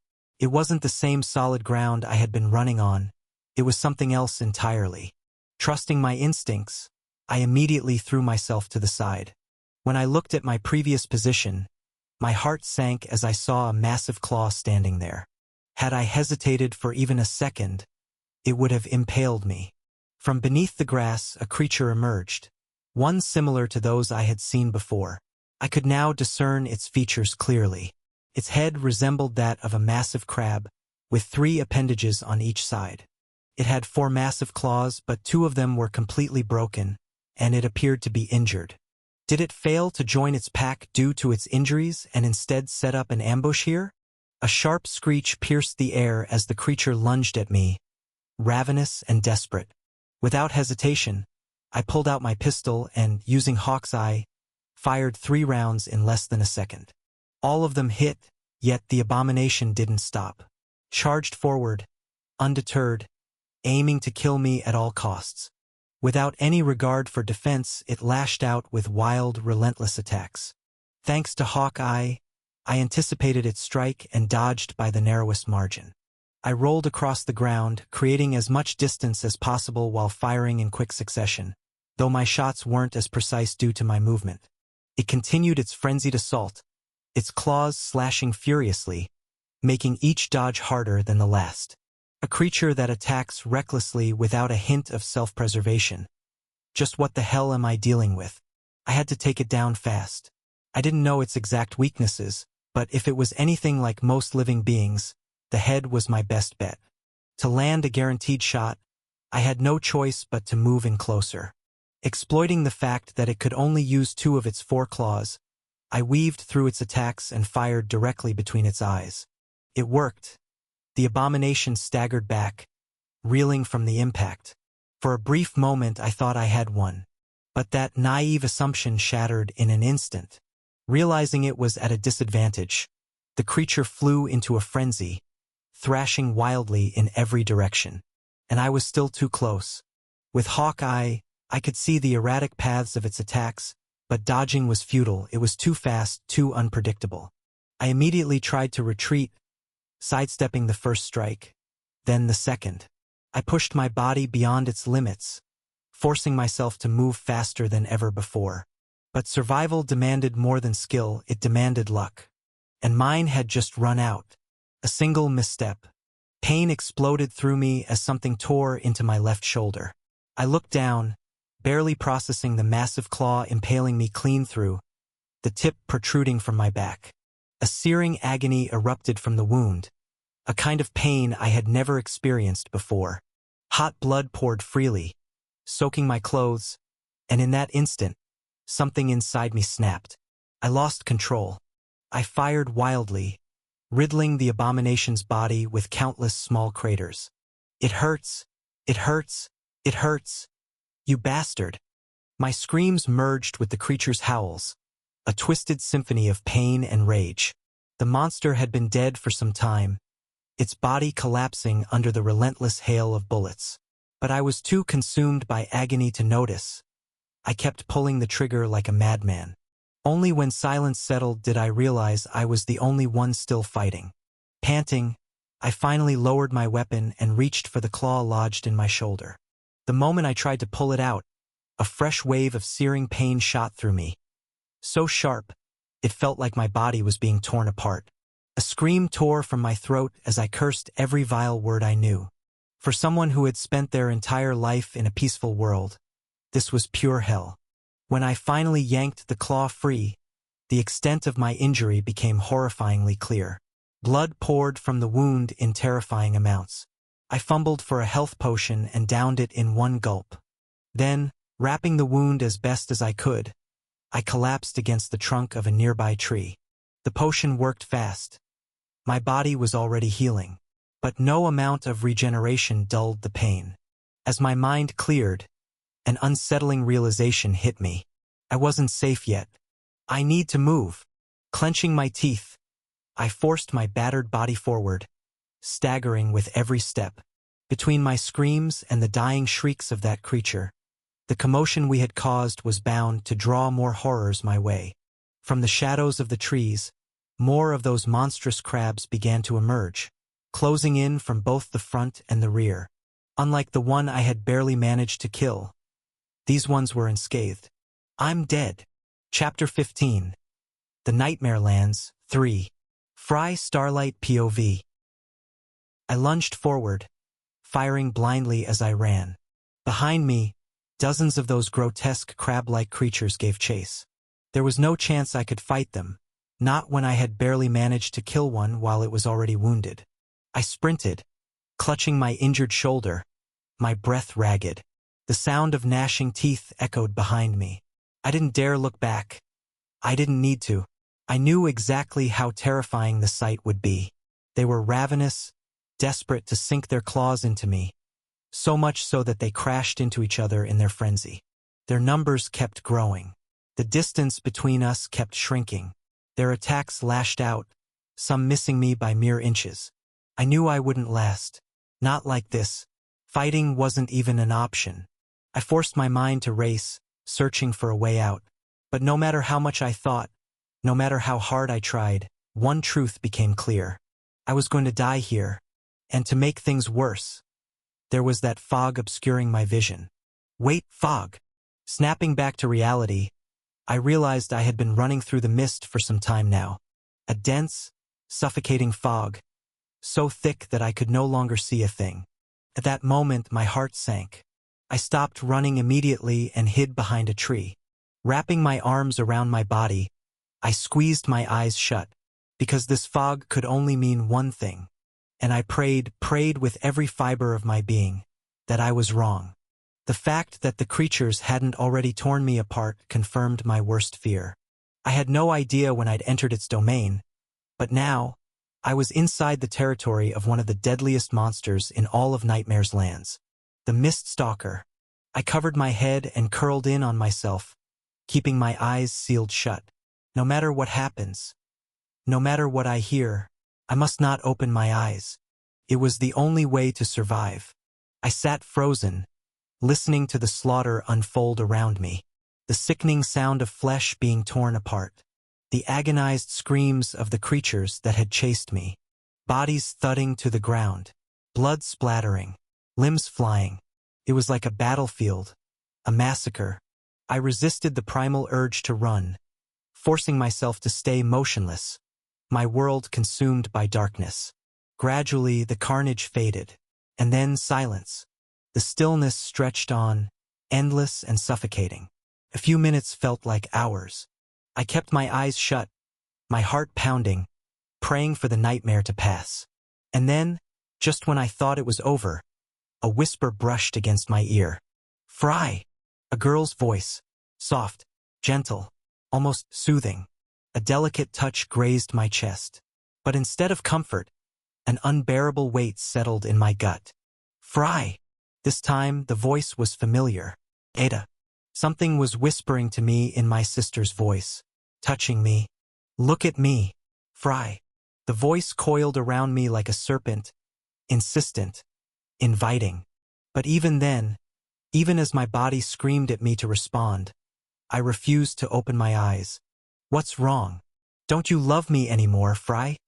A different voice now, one I didn't recognize. But whoever it was, they weren't going to leave me alone. A soft, warm body pressed against my back, embracing me. "Look at me, Fry. Damn it. Get away from me, you filthy creature." I gritted my teeth, cursing inwardly, praying for this torment to end. The voice went quiet for a moment before speaking again. "Look at me." "What?" I stiffened. That name. No one should know that name, because that was the name I had been called in my old world. "Look at me. Don't you love me anymore?" My lips quivered. My entire body trembled. How could it not? That was my mother's voice. My real mother's voice. I clenched my jaw so hard it hurt. I knew this was nothing but an illusion. I knew that. But this was too much. That was her voice. "Open your eyes, my son." My father's voice. "We've missed you, brother." My brother's voice. I bit down on my lip until blood spilled down my chin. My family. The longing crashed into me, overwhelming, suffocating. I nearly gave in. I could feel their warmth, the embrace I had missed so much. I wanted to reach out. I wanted to hold on. But I knew, the moment I opened my eyes, it would all be over. In the midst of my mental battle, the warmth vanished. The gentle touch disappeared. And in their place something else loomed. Something massive. Something inhuman. "Open your eyes, you filth." The whisper was gone, replaced by something monstrous. A voice so nightmarish, so inhuman, that my mind conjured the most horrifying demon it could imagine. "Look at me, you worthless bastard." The voice scraped against my sanity like nails on glass. The battle inside my mind dragged on, endless and torturous. I had no idea how much time passed. Minutes, hours, days. But I stayed there. I shut tight. I anchored myself in pain, refusing to let go, refusing to lose my grip on reality. And then, it was gone. The presence vanished. The voices stopped. Silence. But I still didn't move. Hours passed, one after another, and still I remained motionless. Only when I was certain it was truly over did I slowly, cautiously, open my eyes. For a moment, my vision blurred, struggling to adjust from darkness to light. But then clarity returned. The fog was gone. And all around me, dozens, no, hundreds of corpses. The severed limbs of the crab creatures littered the ground like discarded shells. It was a battlefield, a massacre, a one-sided slaughter. I fought the urge to vomit and sat there, completely drained. What kind of hell have I stepped into? The Oaklas Mountains, Starlight family stronghold. Seated at his grand desk, the immortal lion, Leonidas Starlight, sifted through a stack of documents, his fingers absently shuffling the pages. Yet, another mountain of paperwork loomed, waiting for his attention. His work seemed endless. Before him stood a masked figure draped in an elegant black robe. He remained motionless, unwilling to disturb Leonidas, silently awaiting his turn to speak. Hours passed before Leonidas finally looked up, meeting the masked man's gaze. "You've returned quickly, Khalifa." Khalifa inclined his head. "Indeed. I assume you bring news." "You assume correctly." Khalifa paused for a moment before continuing. "Fry Starlight has perished within the Nightmare Lands." Did you kill him yourself?" "Unfortunately, I did not. But I can confirm his death." Leonidas tilted his head slightly. "And how can you be so sure?" "It's simple. I saw him enter the domain of one of the nightmare's most terrifying creatures, the Mist Stalker." Leonidas's eyes narrowed. The Mist Stalker, its name alone carried immense weight. After all, that abomination was a monstrous being, and even Leonidas himself wasn't confident in his chances of survival if he ever found himself in its domain. It was powerful, but worse than that, it possessed attacks that targeted the mind, making it an absolute nightmare to deal with. In his 150 years of life, he had never heard of a way to escape the creature once caught in its mist. So yes, Fry was dead beyond any doubt. You should have recovered his body, or at least what remained of it. My apologies, Lord Leonidas, but even with my teleportation abilities, I lack the courage to step into the mist. Exhale. Leonidas sighed. "No matter. You've done well. You may go. As you command." With a whisper of displaced air, Khalifa vanished, leaving no trace he had ever been there. Leonidas leaned back into his opulent chair. "So this is how it ends. Abraham, you were wrong. Your son was never the chosen one after all." He closed his eyes, recalling that fateful night, the colossal battle in which the entire family had fought under Abraham Starlight's command. They had won in the end, but at a price. That night, Abraham lay in a pool of his own blood, his final words all about his son. And now, that son was dead. Chapter 16. The Fear Woods. Fry Starlight POV. Damn it! I cursed as my foot sank into the guts of one of the nightmare creatures. The slimy intestines and the foul stench assaulted my senses. I fought the overwhelming urge to vomit. Every step forward was a struggle as I stumbled over the corpses of crab-like creatures. It was hard to believe that a single creature had caused such a massacre. But I had to admit, I was really lucky. At this point, no one knew how to survive an encounter with the Mist Stalker. The protagonist was supposed to discover it far in the future while exploring the Nightmare Lands.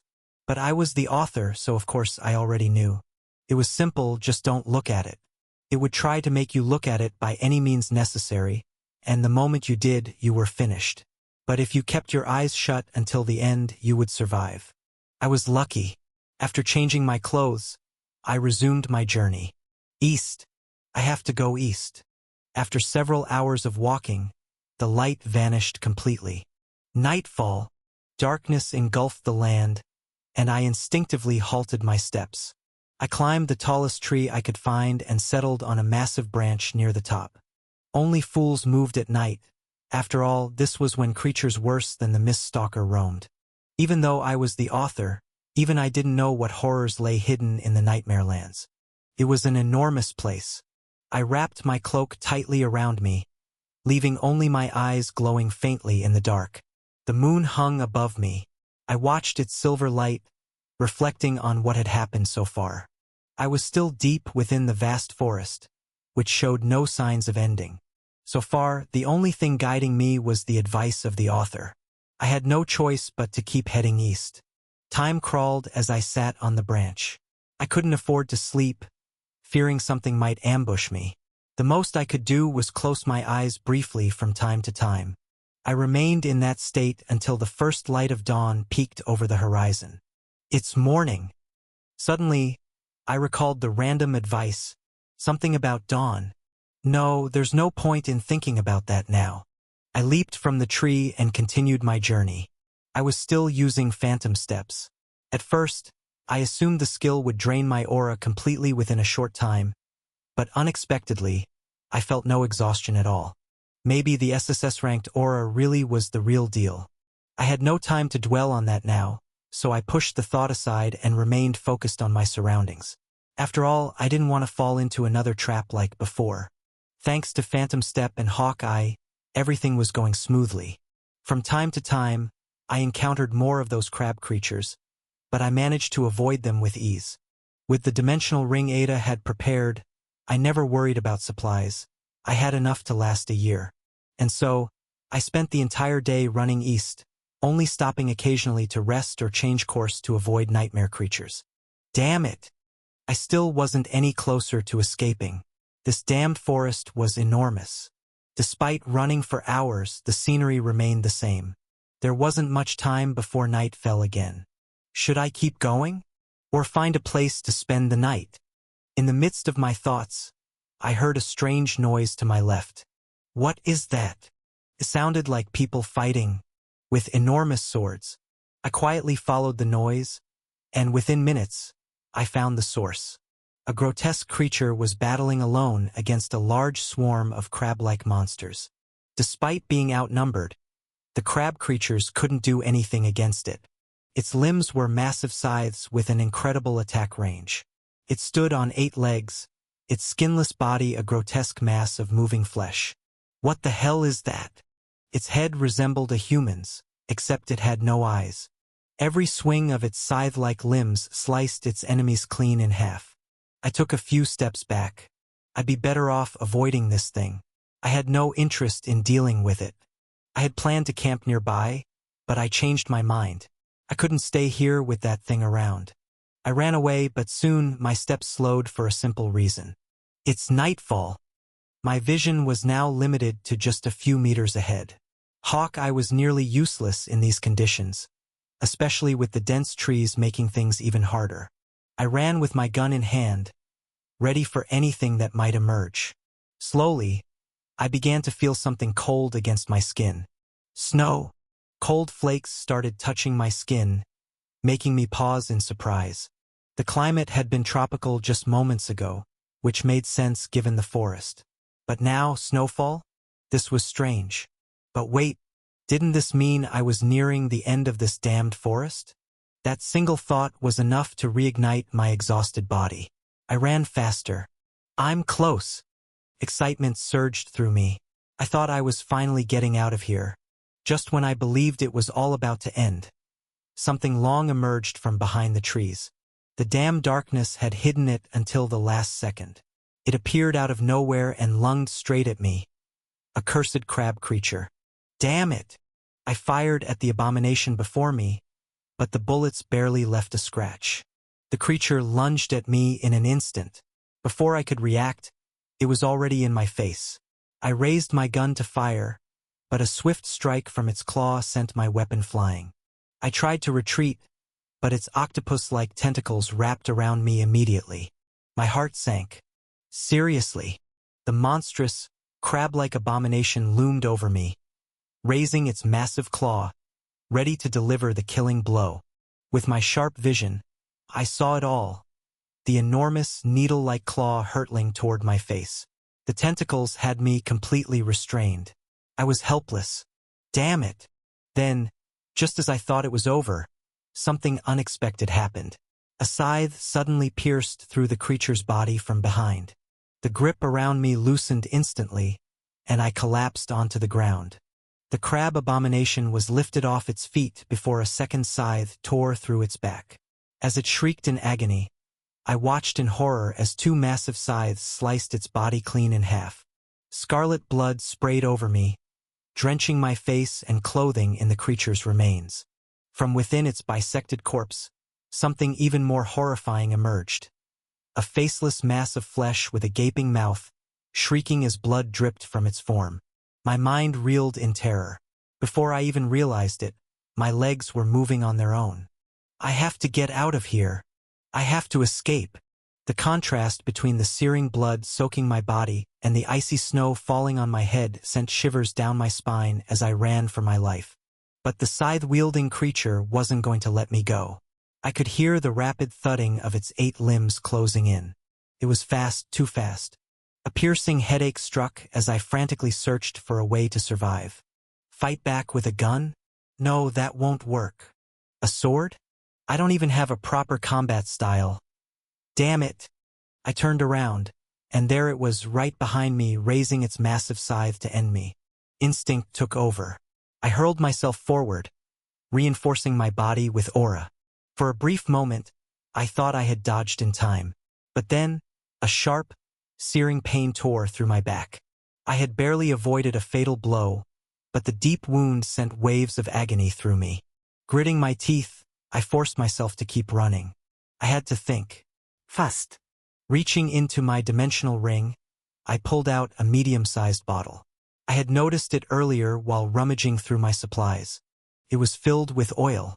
Without a second thought, I hurled it at the monster chasing me. I zigzagged through the trees, forcing its massive scythes to slam into them, buying me some time to breathe. I continued throwing more bottles of oil at the creature until its entire body was drenched. Please let this work. It was the best plan I could come up with under pressure. I drew my gun and fired relentlessly at the oil-soaked creature. The moment the bullet struck, the oil ignited. A wall of fire erupted around the monster, and in an instant, I was being chased by a flaming nightmare. Despite the inferno consuming its body, the scythe creature didn't stop. Impossible! The fire isn't affecting it. I barely dodged another strike, but this time, its scythe carved a deep wound across my right side. I screamed in pain, my body staggering from the shock. The creature was even more terrifying now. Its flaming form illuminated the night, turning it into a living demon. Clutching my wound, I kept running. My speed was slowing. My strength was fading. At this rate, I was dead. Then, I noticed something. Wait, it's slowing down too. The fire wasn't killing it outright, but it was definitely affecting it. That realization alone gave me the strength to run faster. There was still hope. I pushed forward, my body screaming in protest. Then I saw it, the end of the forest. Almost there. Breaking free from the trees, I found myself in an open mountain range under the vast glow of the moon. I ran across the snow-covered ground, the flaming creature pursuing me.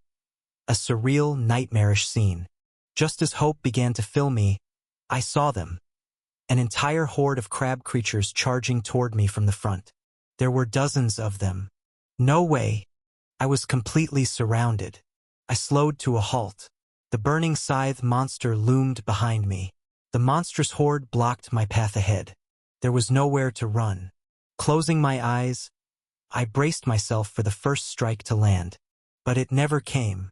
When I opened my eyes, I saw that the crab creatures had completely ignored me. Instead, they swarmed the flaming monster. It lashed out with its scythes, slicing them apart, but they didn't stop. They tore into it, relentless and furious. What's going on? They weren't interested in me at all. They were targeting the burning creature. The fire had weakened it enough for the crab monsters to do some damage. Wait, the fire, the light. How could I forget such a basic truth? The creatures in the nightmare land were drawn to two things: sound and light. With renewed determination, I dragged my injured body toward the mountain. The crab creatures would keep the scythe monster occupied. This was my only chance to escape. The path ahead was steep, and I climbed with difficulty, forcing myself forward. The cold air filled my lungs, making the ascent even harder. But I kept going, terrified for my life. I never looked back, I just climbed. I had to survive. No matter what. The higher I climbed, the steeper the mountain became. Eventually, I was crawling across its icy surface. In the end, I was forced to scale it vertically. My fingers swelled, blood leaking from beneath my nails. The freezing wind pierced my wounded body, chilling me to the bone. My consciousness blurred, but I refused to give up. If I let go, I would die, I was sure of that. For the next few hours, I climbed the colossal mountain, relying only on sheer willpower and the aura that instinctively sustained my body. At last, I reached the first flat plateau. I was still far from the peak, but I had climbed high enough. Collapsing onto the snow-covered ground, I gasped for air. The earth was ice-cold, and I could barely feel my body. My fingers had turned a deep purple from the relentless ascent. My wounds pulsed with pain, sending waves of agony through my skull. I had no idea how I had even managed to climb in my condition. I collapsed onto the frozen ground, gasping for air. My body was battered, barely functional. With the last of my strength, I pulled healing potions from my ring. My frozen hands barely held them steady as I gulped the warm liquid down. Then, I lost consciousness there on the frozen ground. I pulled a thick cloak over my body from the ring so I don't freeze to death. Lying defenseless, hoping I would be lucky enough not to be attacked while I slept. I didn't know how long I had slept, but when I opened my eyes, it was morning. My wounds had healed thanks to the potions, though I still felt their lingering pain. I changed into winter clothes, finally feeling warmth for the first time in a while. Walking toward the edge, I looked down. I had climbed an incredible distance. The ground was far, far below. All I saw was a vast white landscape, or so I thought. When I focused my gaze, I saw something moving. The scythe monster was still there, wandering below. So, it survived after all. As if sensing me, the creature lifted its head. It had no eyes, yet somehow I knew. It saw me. I turned away instantly. I need to get out of here. Chapter 17, Shroud of the Dead. Fry Starlight POV. I need to leave this place. Scythe-wielding creature wasn't going to let me go, especially after what I had done to him. I now stood in the heart of a vast mountain range. My destination was marked by its distinct black hue. A mountain so unique, it looked as if it had been carved from a precious obsidian gemstone. I glanced to my right, then to my left. Nothing. That meant I had no choice but to continue eastward. And heading east meant I lifted my gaze, only to find a towering mountain blocking my path. Nothing in this life comes easy, huh? If I wanted to reach what lay beyond, I had no choice but to climb. I flexed my swollen fingers. Could I even scale something like this? With a sigh, I pressed forward. From the womb of suffering, the strong are born. I was the one who had coined that phrase. I repeated it whenever my novel's protagonist faced hardship. Now, fate had turned the tables, I was the one living it. This time, I needed to be cautious. If I kept relying on healing potions, their effects would diminish until my body became completely resistant. I had to let my wounds heal naturally and use them only when necessary. With those thoughts in mind, I leapt, gripping the jagged cracks lining the mountainside. I pushed my body harder than ever before, my muscles straining as I pulled myself upward. An hour passed, an hour of relentless climbing. My lungs burned from inhaling the freezing air. At some point, I lost all feeling in my limbs. The only proof they still existed was the lingering pain coursing through them. I lifted my head, scanning the distance. Still far. The summit was much farther than I had anticipated. But I didn't need to reach the top, just find a path to cross the mountain. Until I did, I had no choice but to keep climbing. After what felt like an eternity, I finally reached solid ground. Just how high did I climb, for God's sake? The bottom was no longer visible. I had ascended far beyond the Earth's surface. Fortunately, Frey's body was strong enough to endure these extreme conditions. I sank into the thick snow covering the mountain, catching my breath. I ate, restoring my strength before pushing myself to my feet, ready to move on. All right, let's see what we have here. It seemed I no longer needed to climb. The path ahead curved around the mountain, allowing me to continue forward. Finally, I walked across the snowy expanse, relishing the sensation of solid ground beneath my feet after all that climbing. The journey was peaceful, until a sound shattered the silence. What now? A chittering noise, like a rat's squeak, but much louder. From the shadows, a small creature emerged, standing on two legs. Its hands were nothing more than 3 oversized claws, and its head resembled that of a mole. I recognized it immediately. Mountain vermin, one of the weakest creatures in the nightmare. If not for its extraordinary resistance to the cold, allowing it to thrive in mountaintops, it would have gone extinct long ago. A second one appeared, then a third. They crept toward me slowly, their teeth clicking together. Perfect. I reached into my dimensional ring and pulled out a single-edged sword. No more guns.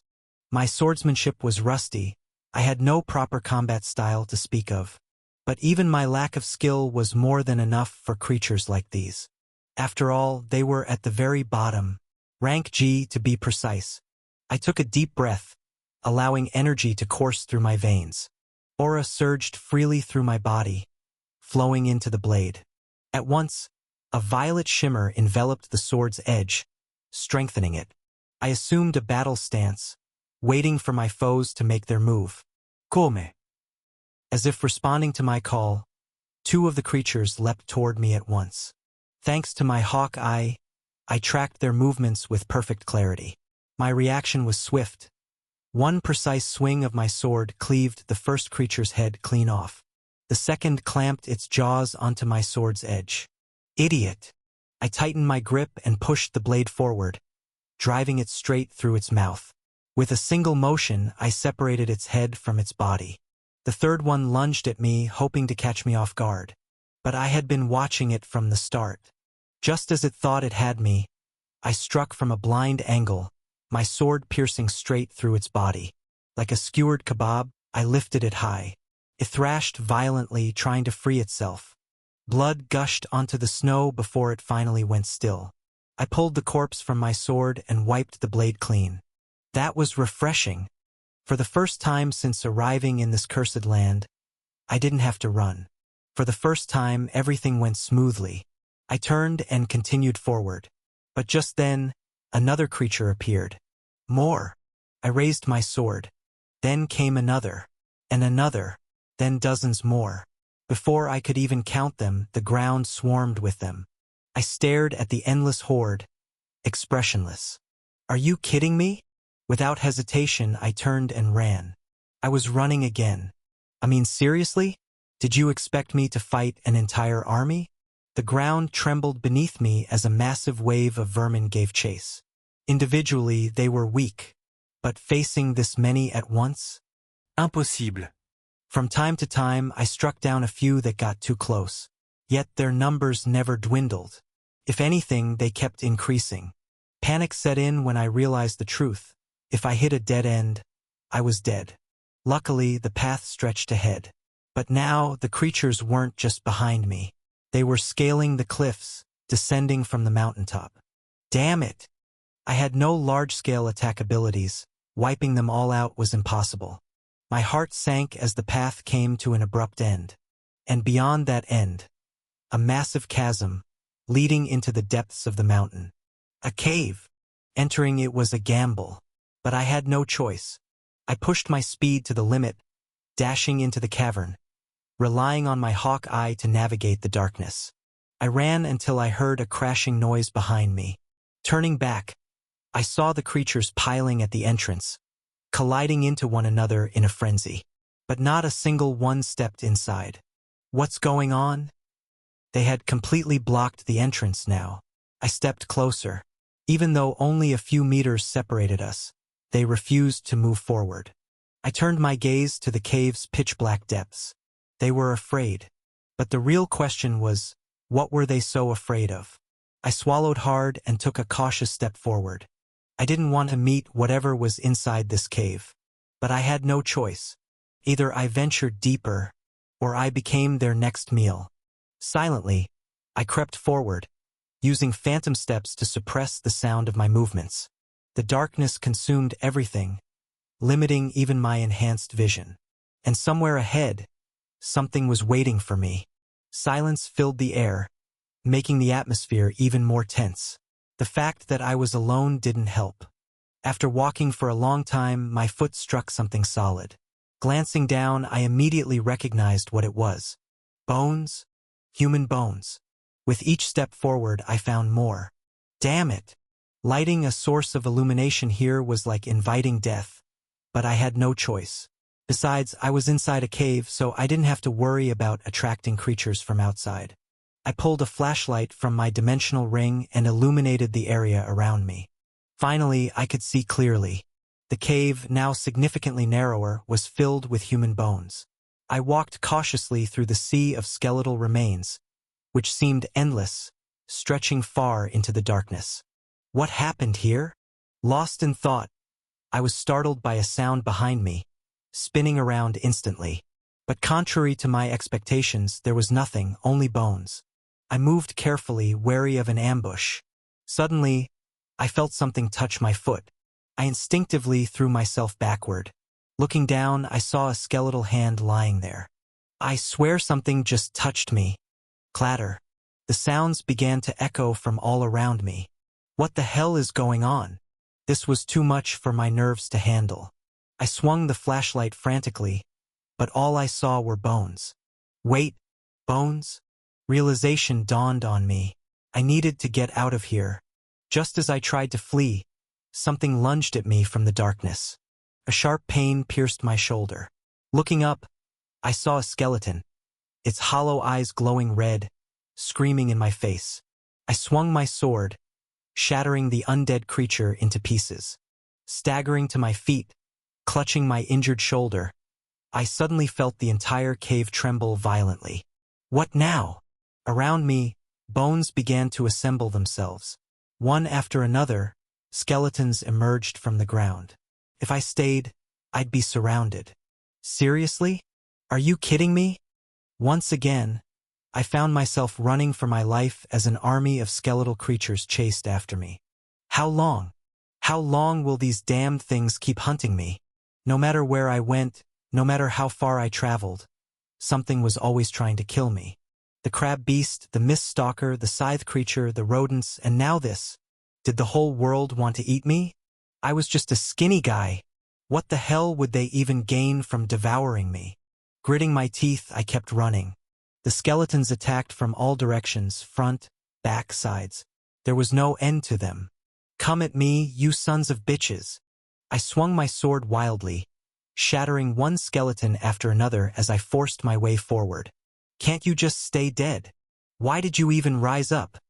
My body burned with exhaustion as the fight dragged on. The attacks came relentlessly, especially from skeletons wielding weapons. Even with my Hawkeye skill, I couldn't dodge everything, and wounds began accumulating on my body. At first, I didn't notice, fueled by adrenaline. But now, my body was covered in cuts, small but far too many. I kept fighting, striking them down as they struck me in return. This went on for over an hour, but the skeletons never stopped coming. The wounds started to take their toll, slowing me down. I needed to do something. After what felt like an eternity, I finally emerged from the narrow cave and found myself standing before a massive rope bridge made of wood and twine. The other side was far away, but in that moment, an idea struck me. I immediately pulled a gun from my dimensional ring and aimed at the bridge's edges with my Hawkeye skill. A few precise shots destroyed the bridge's support, sending it collapsing into the abyss below. At the same time, I leaped forward, grabbing onto one of the ropes as the bridge fell apart. Behind me, the skeletal army also jumped, but straight into the void. I clung tightly, watching as the other side of the bridge rushed toward me. This is going to hurt. I crashed into the opposite ledge, pain exploding through my body. Thankfully, I managed to hold onto the ropes. I think I broke something. Glancing back, I saw the skeletons tumbling foolishly into the depths, still attempting to reach me. Idiots! I let them fall and started climbing up the tattered bridge until I reached the other side. Crawling onto solid ground, I struggled to catch my breath. A burning pain filled my entire body. Just how many times had I been injured since stepping into this damned land? Forcing myself up, I walked toward the exit. As my feet touched the snow-covered ground outside, I realized I had finally emerged from the mountain. The moon now illuminated the sky. Ahead of me stretched a vast range of towering mountains. But my eyes were locked onto one in particular. A black mountain standing like a king among the rest. Tears welled in my eyes. Finally, the goal was right in front of me. After all the suffering, I had finally arrived. I ran toward the black mountain, hoping for the end of this cursed journey. But just as I took a few steps, I froze in place. He was standing there, a faceless creature, its massive scythes extending from its arms. You've got to be kidding me. The scythe creature. I clenched my teeth in frustration. Even now, even at the very end, you bastards won't leave me alone. The scythe-wielding creature seemed to notice me, unleashing a deafening shriek before charging forward. Damn it! I drew my sword as my mind raced. What now? The finish line was right in front of me, but that damned Reaper fiend refused to let me pass. This was it, the final battle. It was either me or him. Let's end this. Chapter 18, Shadow Sect. Fry Starlight POV. The scourge of scythes lunged at me, its massive limbs swinging with deadly force. Thanks to Hawk's Eye, everything moved in slow motion, allowing me to see every detail with chilling clarity. The creature was in a pitiful state. Its charred body bore the scars of battle, and only one scythe remained intact, the other shattered beyond use. It now stood on 6 legs instead of 8, its balance faltering. So, life hasn't been kind to you either, huh? By my estimation, it was somewhere within the E-class, an entire rank above me. But with those injuries, I might actually have a chance. A colossal scythe arced toward my neck, yanking me back to reality. I twisted my body at an impossible angle and threw myself beneath the beast. A sickening crunch echoed from within me, a stark reminder of an undeniable fact. I'm injured too. Fair fight, isn't it? Now directly beneath the scourge, I barely dodged as its 6 clawed limbs slammed down, each one powerful enough to leave gaping craters in my flesh. You bastard! I hadn't forgotten the wounds it had inflicted on me before. Now it was time to return the favor. Gripping my sword tightly, I plunged it into the creature's underbelly, channeling aura into the blade as I drove it deeper. A wound like this was nothing more than a mosquito bite to a beast of its size, but I wasn't finished yet. With a burst of speed, I dashed forward, dragging my sword through its flesh, carving open a massive gash in its underside. The monster convulsed violently, its limbs thrashing in a desperate attempt to crush me. Ah, so you can feel pain, huh? It hurts, doesn't it? Scarlet blood poured from the gaping wound, soaking me, but I didn't care. In fact, I reveled in it. Then suddenly the beast stopped flailing. Its limbs ceased their frenzied stomping. Wait! Don't tell me it's... I threw myself aside, desperately trying to escape, as the massive beast, weighing several tons, collapsed, attempting to crush me beneath its bulk. The impact sent a shockwave through the area. Thankfully, I had escaped its range just in time. But now I stood directly in front of it. The abomination raised its remaining scythe and swung. No time to dodge. I raised my sword, bracing myself for the impact. The scythe collided with my blade, sending me flying dozens of meters away. I tumbled violently across the ground before finally regaining my balance. My sword was knocked far from me, and my arm, I could no longer feel it. The sheer force of the impact had shattered my bones into dust. I glanced down at my limp arm, my heart sinking as the terrifying realization hit me. I might never use it again. The abomination of scythes wasn't finished. Charged again. It wouldn't stop until I was dead. Damn it! Phantom steps. I surged toward the black mountain, using the force of the creature's strike to propel myself forward. As I ran, I downed a health potion in one gulp, but even with its effects, my left arm still hung uselessly by my side. Shit, shit, shit. The monstrous roar behind me sent shivers down my spine. Its scythe barely missed me each time, slicing the air with lethal precision. I yanked out a handgun and fired wildly, hoping to slow it down even for a second. I just needed one moment to breathe. But the scourge didn't bother defending itself, it simply kept attacking. My luck finally ran out. Just as I raised my gun to fire another shot, the scythe struck. My weapon flew from my grip along with my right hand. Ha! I stared at my arm. Blood gushed from the stump where my hand had been. I screamed at the top of my lungs, tears filling my eyes. The pain was unbearable, but more than that, I couldn't accept that I had lost my hand. And my left arm? It was nothing more than a mangled mess of flesh, rendered useless from the earlier impact. Both my arms were now completely worthless. Gritting my teeth, I forced myself to run. At this point, I wasn't even sure why I was still trying. I had made it inside the Black Mountain, but the scourge of scythes was right behind me, destroying everything in its path. My life flashed before my eyes, but ironically, that was the only thing keeping my body moving despite the immense blood loss. My aura surged instinctively, pumping energy into my body, screaming at me, "Don't stop." Amidst the cavernous expanse of the Black Mountain, I spotted a colossal staircase stretching upward. The peak of the mountain resembled the mouth of a volcano, allowing the silver moonlight to illuminate the ruins in an eerie glow. At the top of those stairs, that was where they were, the Shadow Sect. I forced my battered body forward, but before I could take another step, a searing pain erupted from my back. The scythe had pierced straight through me. I watched in horror as the blade protruded from my stomach, warm blood spilling from the wound. A violent wave of nausea overtook me, and a crimson torrent gushed from my lips. With a flick of its scythe, the beast hurled me toward the staircase. I crashed against the black marble steps, my blood spilling like a crimson carpet. I couldn't even scream anymore. Every time I opened my mouth, only blood came out. A gaping wound in my abdomen, a missing hand, a crushed arm, shattered bones. How was I still alive? My blood seeped into the cracks of the stairs, as if the mountain itself was drinking it. I crawled, dragging myself up the steps.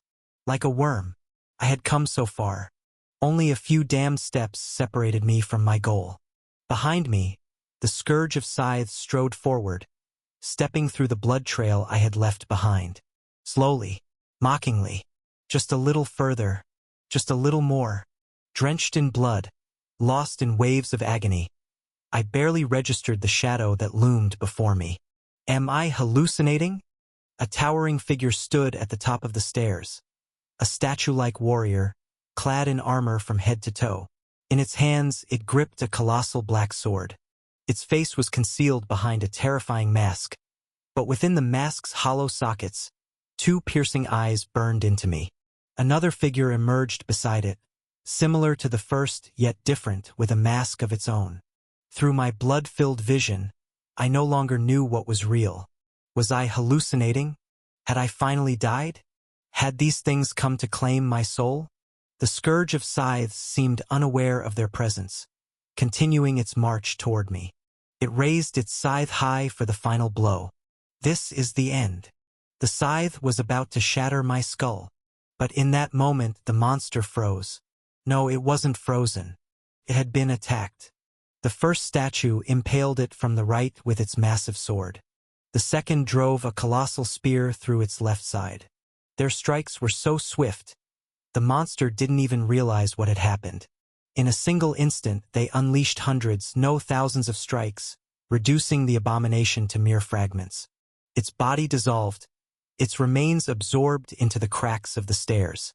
The statues stood silently, watching me. I had been bleeding out for a while now.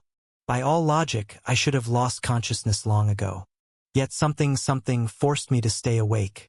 Blood filled my eyes, tinting the world crimson. Surrounded by these terrifying sentinels, beneath a crimson moon, I parted my lips to speak, but only blood came out. Yet I still tried to speak. Ah, kill me. End this suffering. Why am I still conscious, still enduring this agony? This is too much for my mind to bear. Through tears mixed with blood, I pleaded with the creatures surrounding me to put an end to my torment. But they just stood there, watching. Minutes passed, and then the hallucinations began. Cold whispers slithered into my ears. By blood, and for blood. By blood, and for blood. By blood, for blood. Suddenly, one of the statues seized what remained of my severed right arm, while another gripped my shattered left. They dragged me up the stairs, my body scraping against the cold ground, leaving a crimson trail in my wake. I had lost too much blood. I should be dead. Why am I still alive? Why am I still conscious? By blood, and for blood. By blood, and for blood. By blood, and for blood. The chant echoed in my mind as we reached the summit. Now they were pulling me into an enormous temple. Its walls were drenched in black, its architecture unlike anything I had ever seen. But I lacked the strength to focus on any of it now. Ah, is this hell? At last, they dragged me into the heart of the structure and threw me onto a massive marble altar, white as bone, its surface pierced by twisting black thorns. I felt them burrow deep into my flesh. But I no longer cared.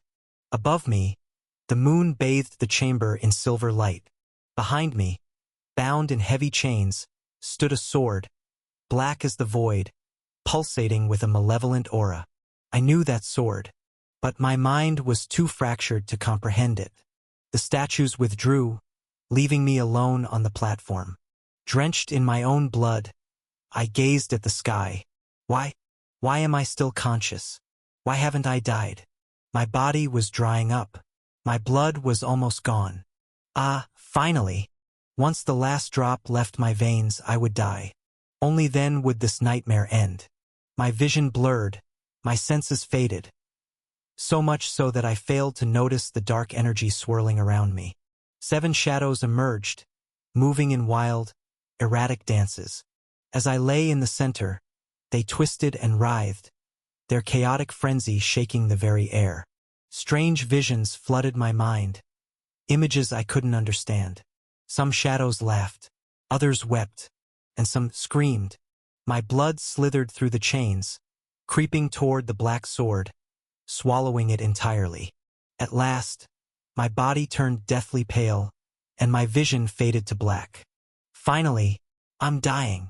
I took one last look at my ruined body before slipping into darkness, surrendering to oblivion.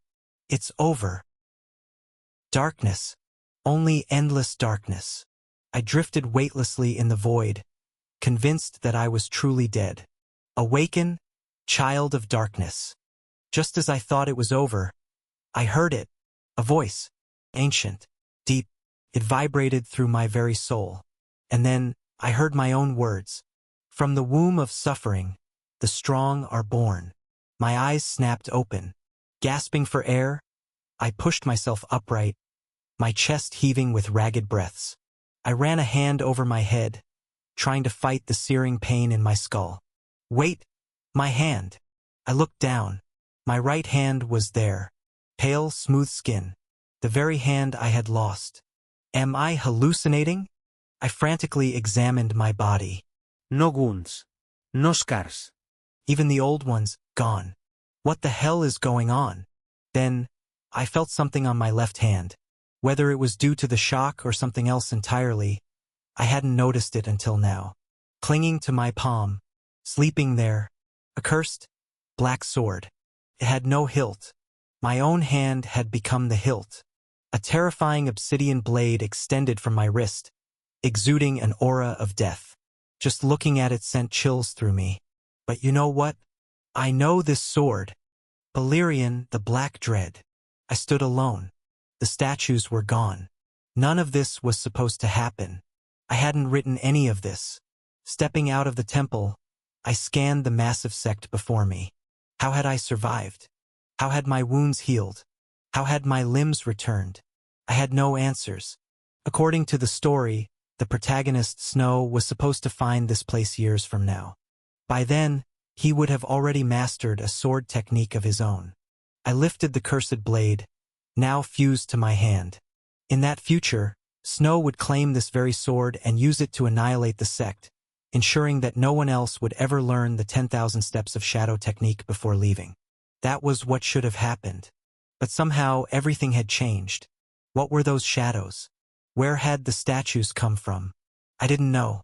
I was staring into the unknown. Then I noticed the sky. The sun would rise soon. And with that, I remembered something important. I don't know what's happening here, but I'm alive. I didn't die, which meant I have to finish what I started. I had come here for one reason, to obtain a combat technique. My gaze swept across the sect. I need to find higher ground. After some time, I found the tallest structure and climbed to its peak. Combat techniques were usually recorded in books. Even the protagonist had learned his one-sword style from a text. But the 10,000 steps of shadow, the technique I sought, was different. The sect sat at the mountain summit. As the first rays of dawn touched the horizon, golden light spilled across the land. Before my eyes, the light reflected off the black walls of the shadow sect. And in that moment, the walls, the buildings, the ground itself, they lit up. Ancient inscriptions and sigils flared to life, glowing with an ethereal brilliance. Yes, this was the 10,000 steps of shadow. The entire sect was the technique. Before me, the once dark domain shimmered in radiant gold. This technique is mine now. Chapter 19. The True Beginning 1. The 9th month, year 2423 AD. Impériale capitale, Belgrade. Belgrade was known as the Jewel of the North. No matter how far one traveled, there was no place safer than this city, or so the people of the Valerian Empire believed. After all, this was where the imperial palace stood, where the strongest living human resided, the fourth emperor Mikar Valerian, a man known as the Phenomenon, a direct descendant of the legendary warrior who had saved the world 3 centuries ago. The One Sword. But today, Belgrade was more alive than ever. The reason was simple. The city was hosting the annual summit, a gathering of the empire's most powerful forces, held once a year. In attendance were the 3 great noble families, along with the imperial family itself. Inside a grand palace, a massive conference table had been set, encircled by 4 imposing thrones. On the eastern side, seated atop a white throne adorned with a golden star, was an elderly man with long white hair. Despite his advanced age, he still exuded an air of authority, his posture as straight as a drawn spear. He sat with his eyes closed, radiating a composed presence. Behind him stood a young woman in her early 20s, her jet-black eyes and white hair forming a striking contrast. Today, however, her expression was particularly dark. "Still here, Leonidas? How many times must I see your wrinkled face? Haven't your old bones had enough?" Leonidas lifted his head, following the voice to its source. On the western side, seated upon an icy throne engraved with a crescent moon, was a man who appeared to be in his mid-40s. His skin was deathly pale, as if frozen by an eternal winter. His deep blue hair and glass-like eyes gave him a chilling presence.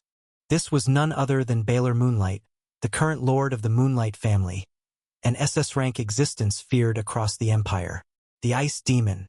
But Leonidas remained unfazed by the tyrant before him, answering in a calm, steady voice. "The day I can no longer serve my family, I will step down of my own accord. Until then, you'll keep seeing this face. Baylor." Baylor chuckled softly, still as unyielding as ever. No wonder the Starlight family has managed to endure for so long. To the untrained ear, it might have sounded like praise. But Leonidas understood the hidden meaning. Baylor was clearly referencing the death of the previous lord of the Starlight family, Abraham. Once, the Starlight family had been the mightiest of the 3 great houses. Now they had fallen to the bottom. Leonidas, of course, was no fool. He understood Baylor's implication. But before the tension could escalate, another voice cut through the air. All right. I must say, it's a pleasure to have a member of the old generation among us. Men like Leonidas are always welcome here. to guide us toward a better future. All eyes turned toward the speaker. On the southern side, seated upon a throne of flame, its surface engraved with the symbol of the sun, was a man with fiery red hair and a beard that burned like living fire. He appeared to be in his 50s. This was Lord Iris Sunlight, known as the War King. I'm glad someone here still values such wisdom. Leonidas chuckled, and Iris joined him. Since the Emperor has yet to arrive, there's no need for this tension. Let's talk about the one standing behind you, Baylor. The room's attention shifted toward her. Everyone, without exception, had stolen glances at her throughout the meeting, even Leonidas. She was simply too breathtaking. The young woman standing behind Lord Baylor Moonlight looked like a porcelain doll brought to life. Her snow-white hair cascaded down her back like a silver waterfall. Her sapphire-blue eyes gleamed like rare gemstones, and her pale complexion seemed to glow under the dim palace lights. She was Ceres Moonlight, the woman whom Fry Starlight had once loved to the point of madness. Every time I see her, she grows even more beautiful, Iris mused. What do you say, Baylor? Why not marry her off to my son? Behind Iris stood a young man with fiery red hair, his presence regal and his gaze filled with unwavering confidence. They're both set to enter the temple this year. A marriage between them would benefit both families. A fine match, wouldn't you agree? Ha! As blunt as always, Iris, Baylor said before turning to Circe. My niece truly is beautiful. Your proposal is certainly appealing, Iris. However, this is something I've left for her to decide. Ceres cast a brief glance at the confident young man before her. It lasted only a second before she returned her gaze forward, her face blank, unreadable. As flattering as Lord Iris's offer may be, I have no interest in such matters. My focus is solely on my duty to my family. Baylor shrugged apologetically. You heard her. Ha! Well, that's unfortunate. Fortunately, Iris Sunlight was a man of broad vision. He took no offense. At that moment, Baylor Moonlight turned his attention back to Leonidas, and Eris followed suit. Whenever Ceres was mentioned, one name inevitably came to mind. This reminds me of something important. Leonidas, I heard that Abraham's son entered the Nightmare Lands a year ago and never returned. Is that true? For the first time, Leonidas's calm expression wavered. Behind him, Ada fared even worse, her nails dug deep into her palms. She still refused to believe that Fry was truly gone. By tradition, each noble family was represented by two individuals, the family lord and the heir apparent. This was the case for both the Moonlight and Sunlight families. But for the Starlights, things were different. Their lord had perished, leaving Leonidas, the head of the Senate Council, to represent them instead. Ada wasn't ready yet. Despite holding the title of Lord, she remained in the background. But she knew this wasn't her place. It was meant for her brother, Fry. Leonidas composed himself and responded evenly. Fry Starlight lost his life during a training expedition in the Nightmare Lands.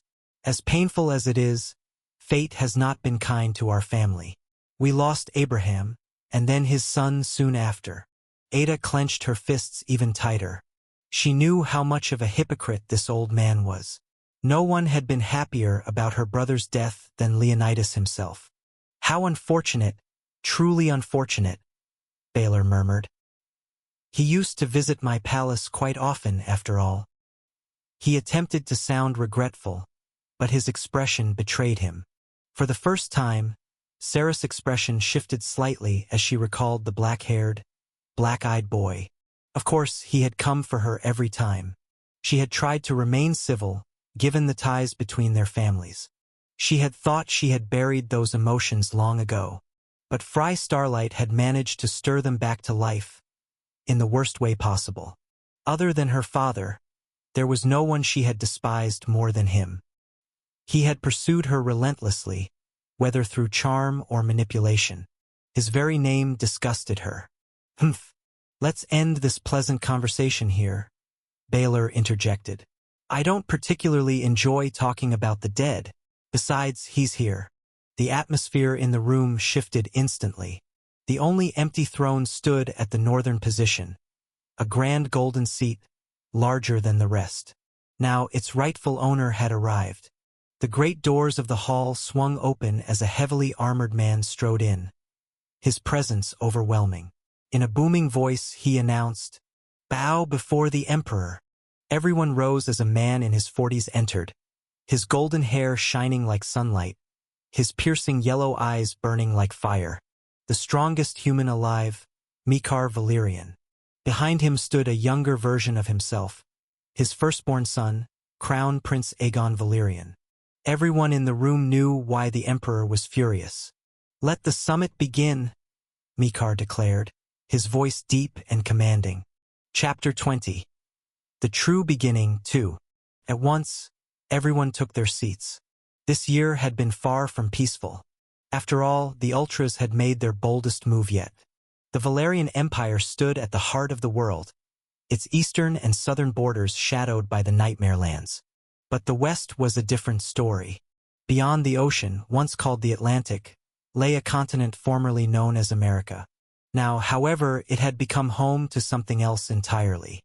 The humans within the empire were not the only survivors of the old world. Not everyone had embraced the idea of humanity's salvation. To the west, there were those who had forsaken their humanity, selling their souls to demons in the belief that it made them stronger. They had abandoned their mortal nature, forging pacts with a sinister entity.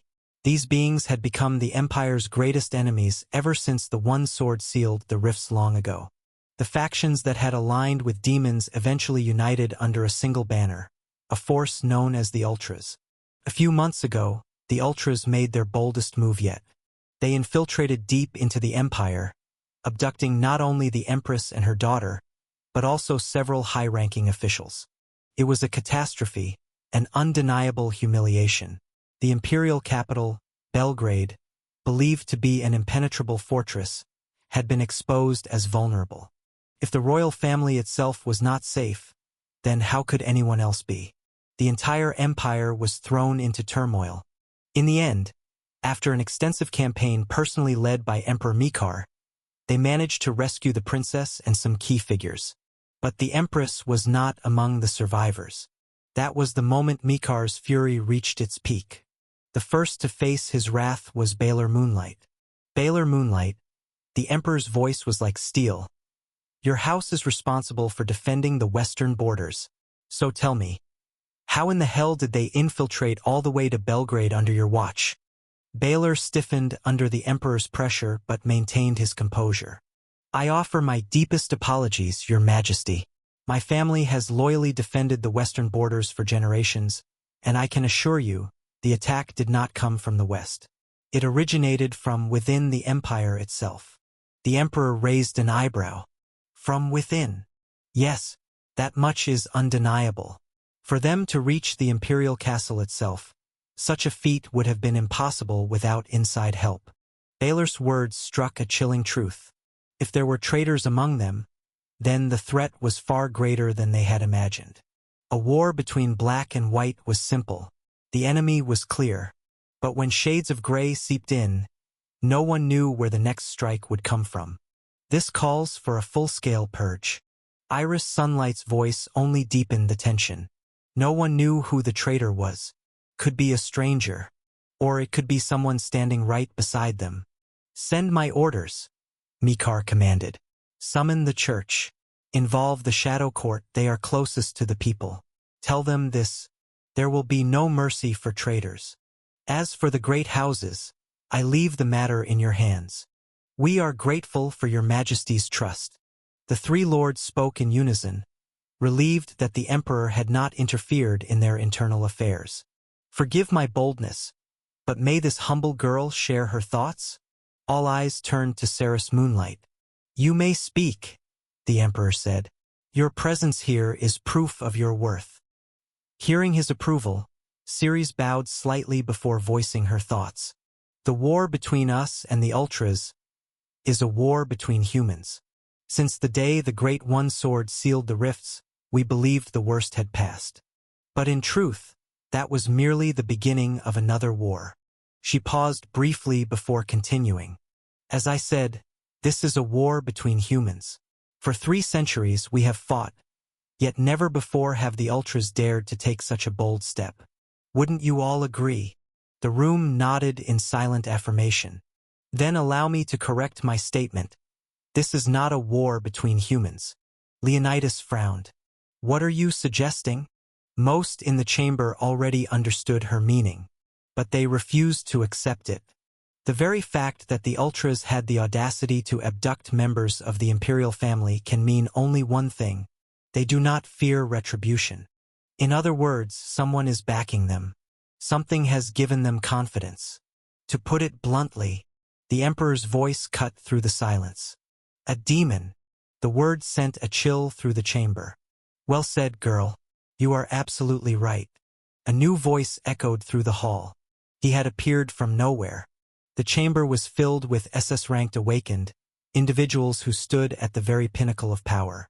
And yet, none of them had sensed his presence. None save for one Emperor Mikar. So, you've returned, Mist. Standing before them was a masked man. Mist Umbra, head of the Shadow Court and the Empire's deadliest assassin. I have. Mist's voice was calm. I spent the last few months within Ultra's territory, and I can confirm what the girl has said. A heavy silence followed. What had been speculation just moments ago had now become undeniable truth. No one could doubt Mist's words. His name alone carried weight.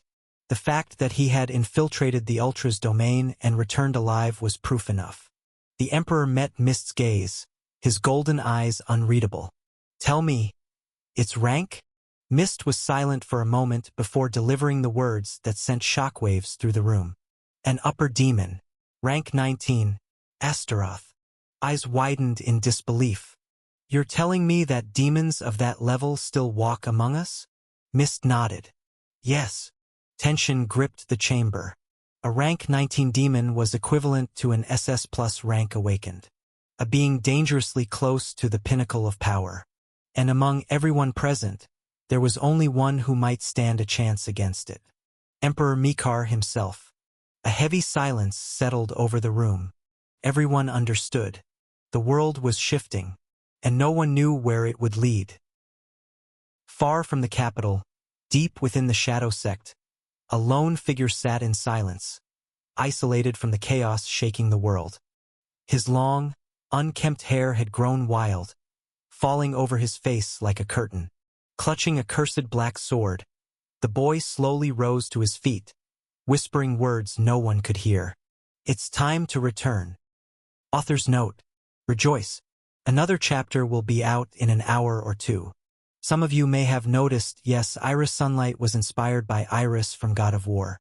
The characters' names are also inspired by various works that I liked, such as A Song of Ice and Fire.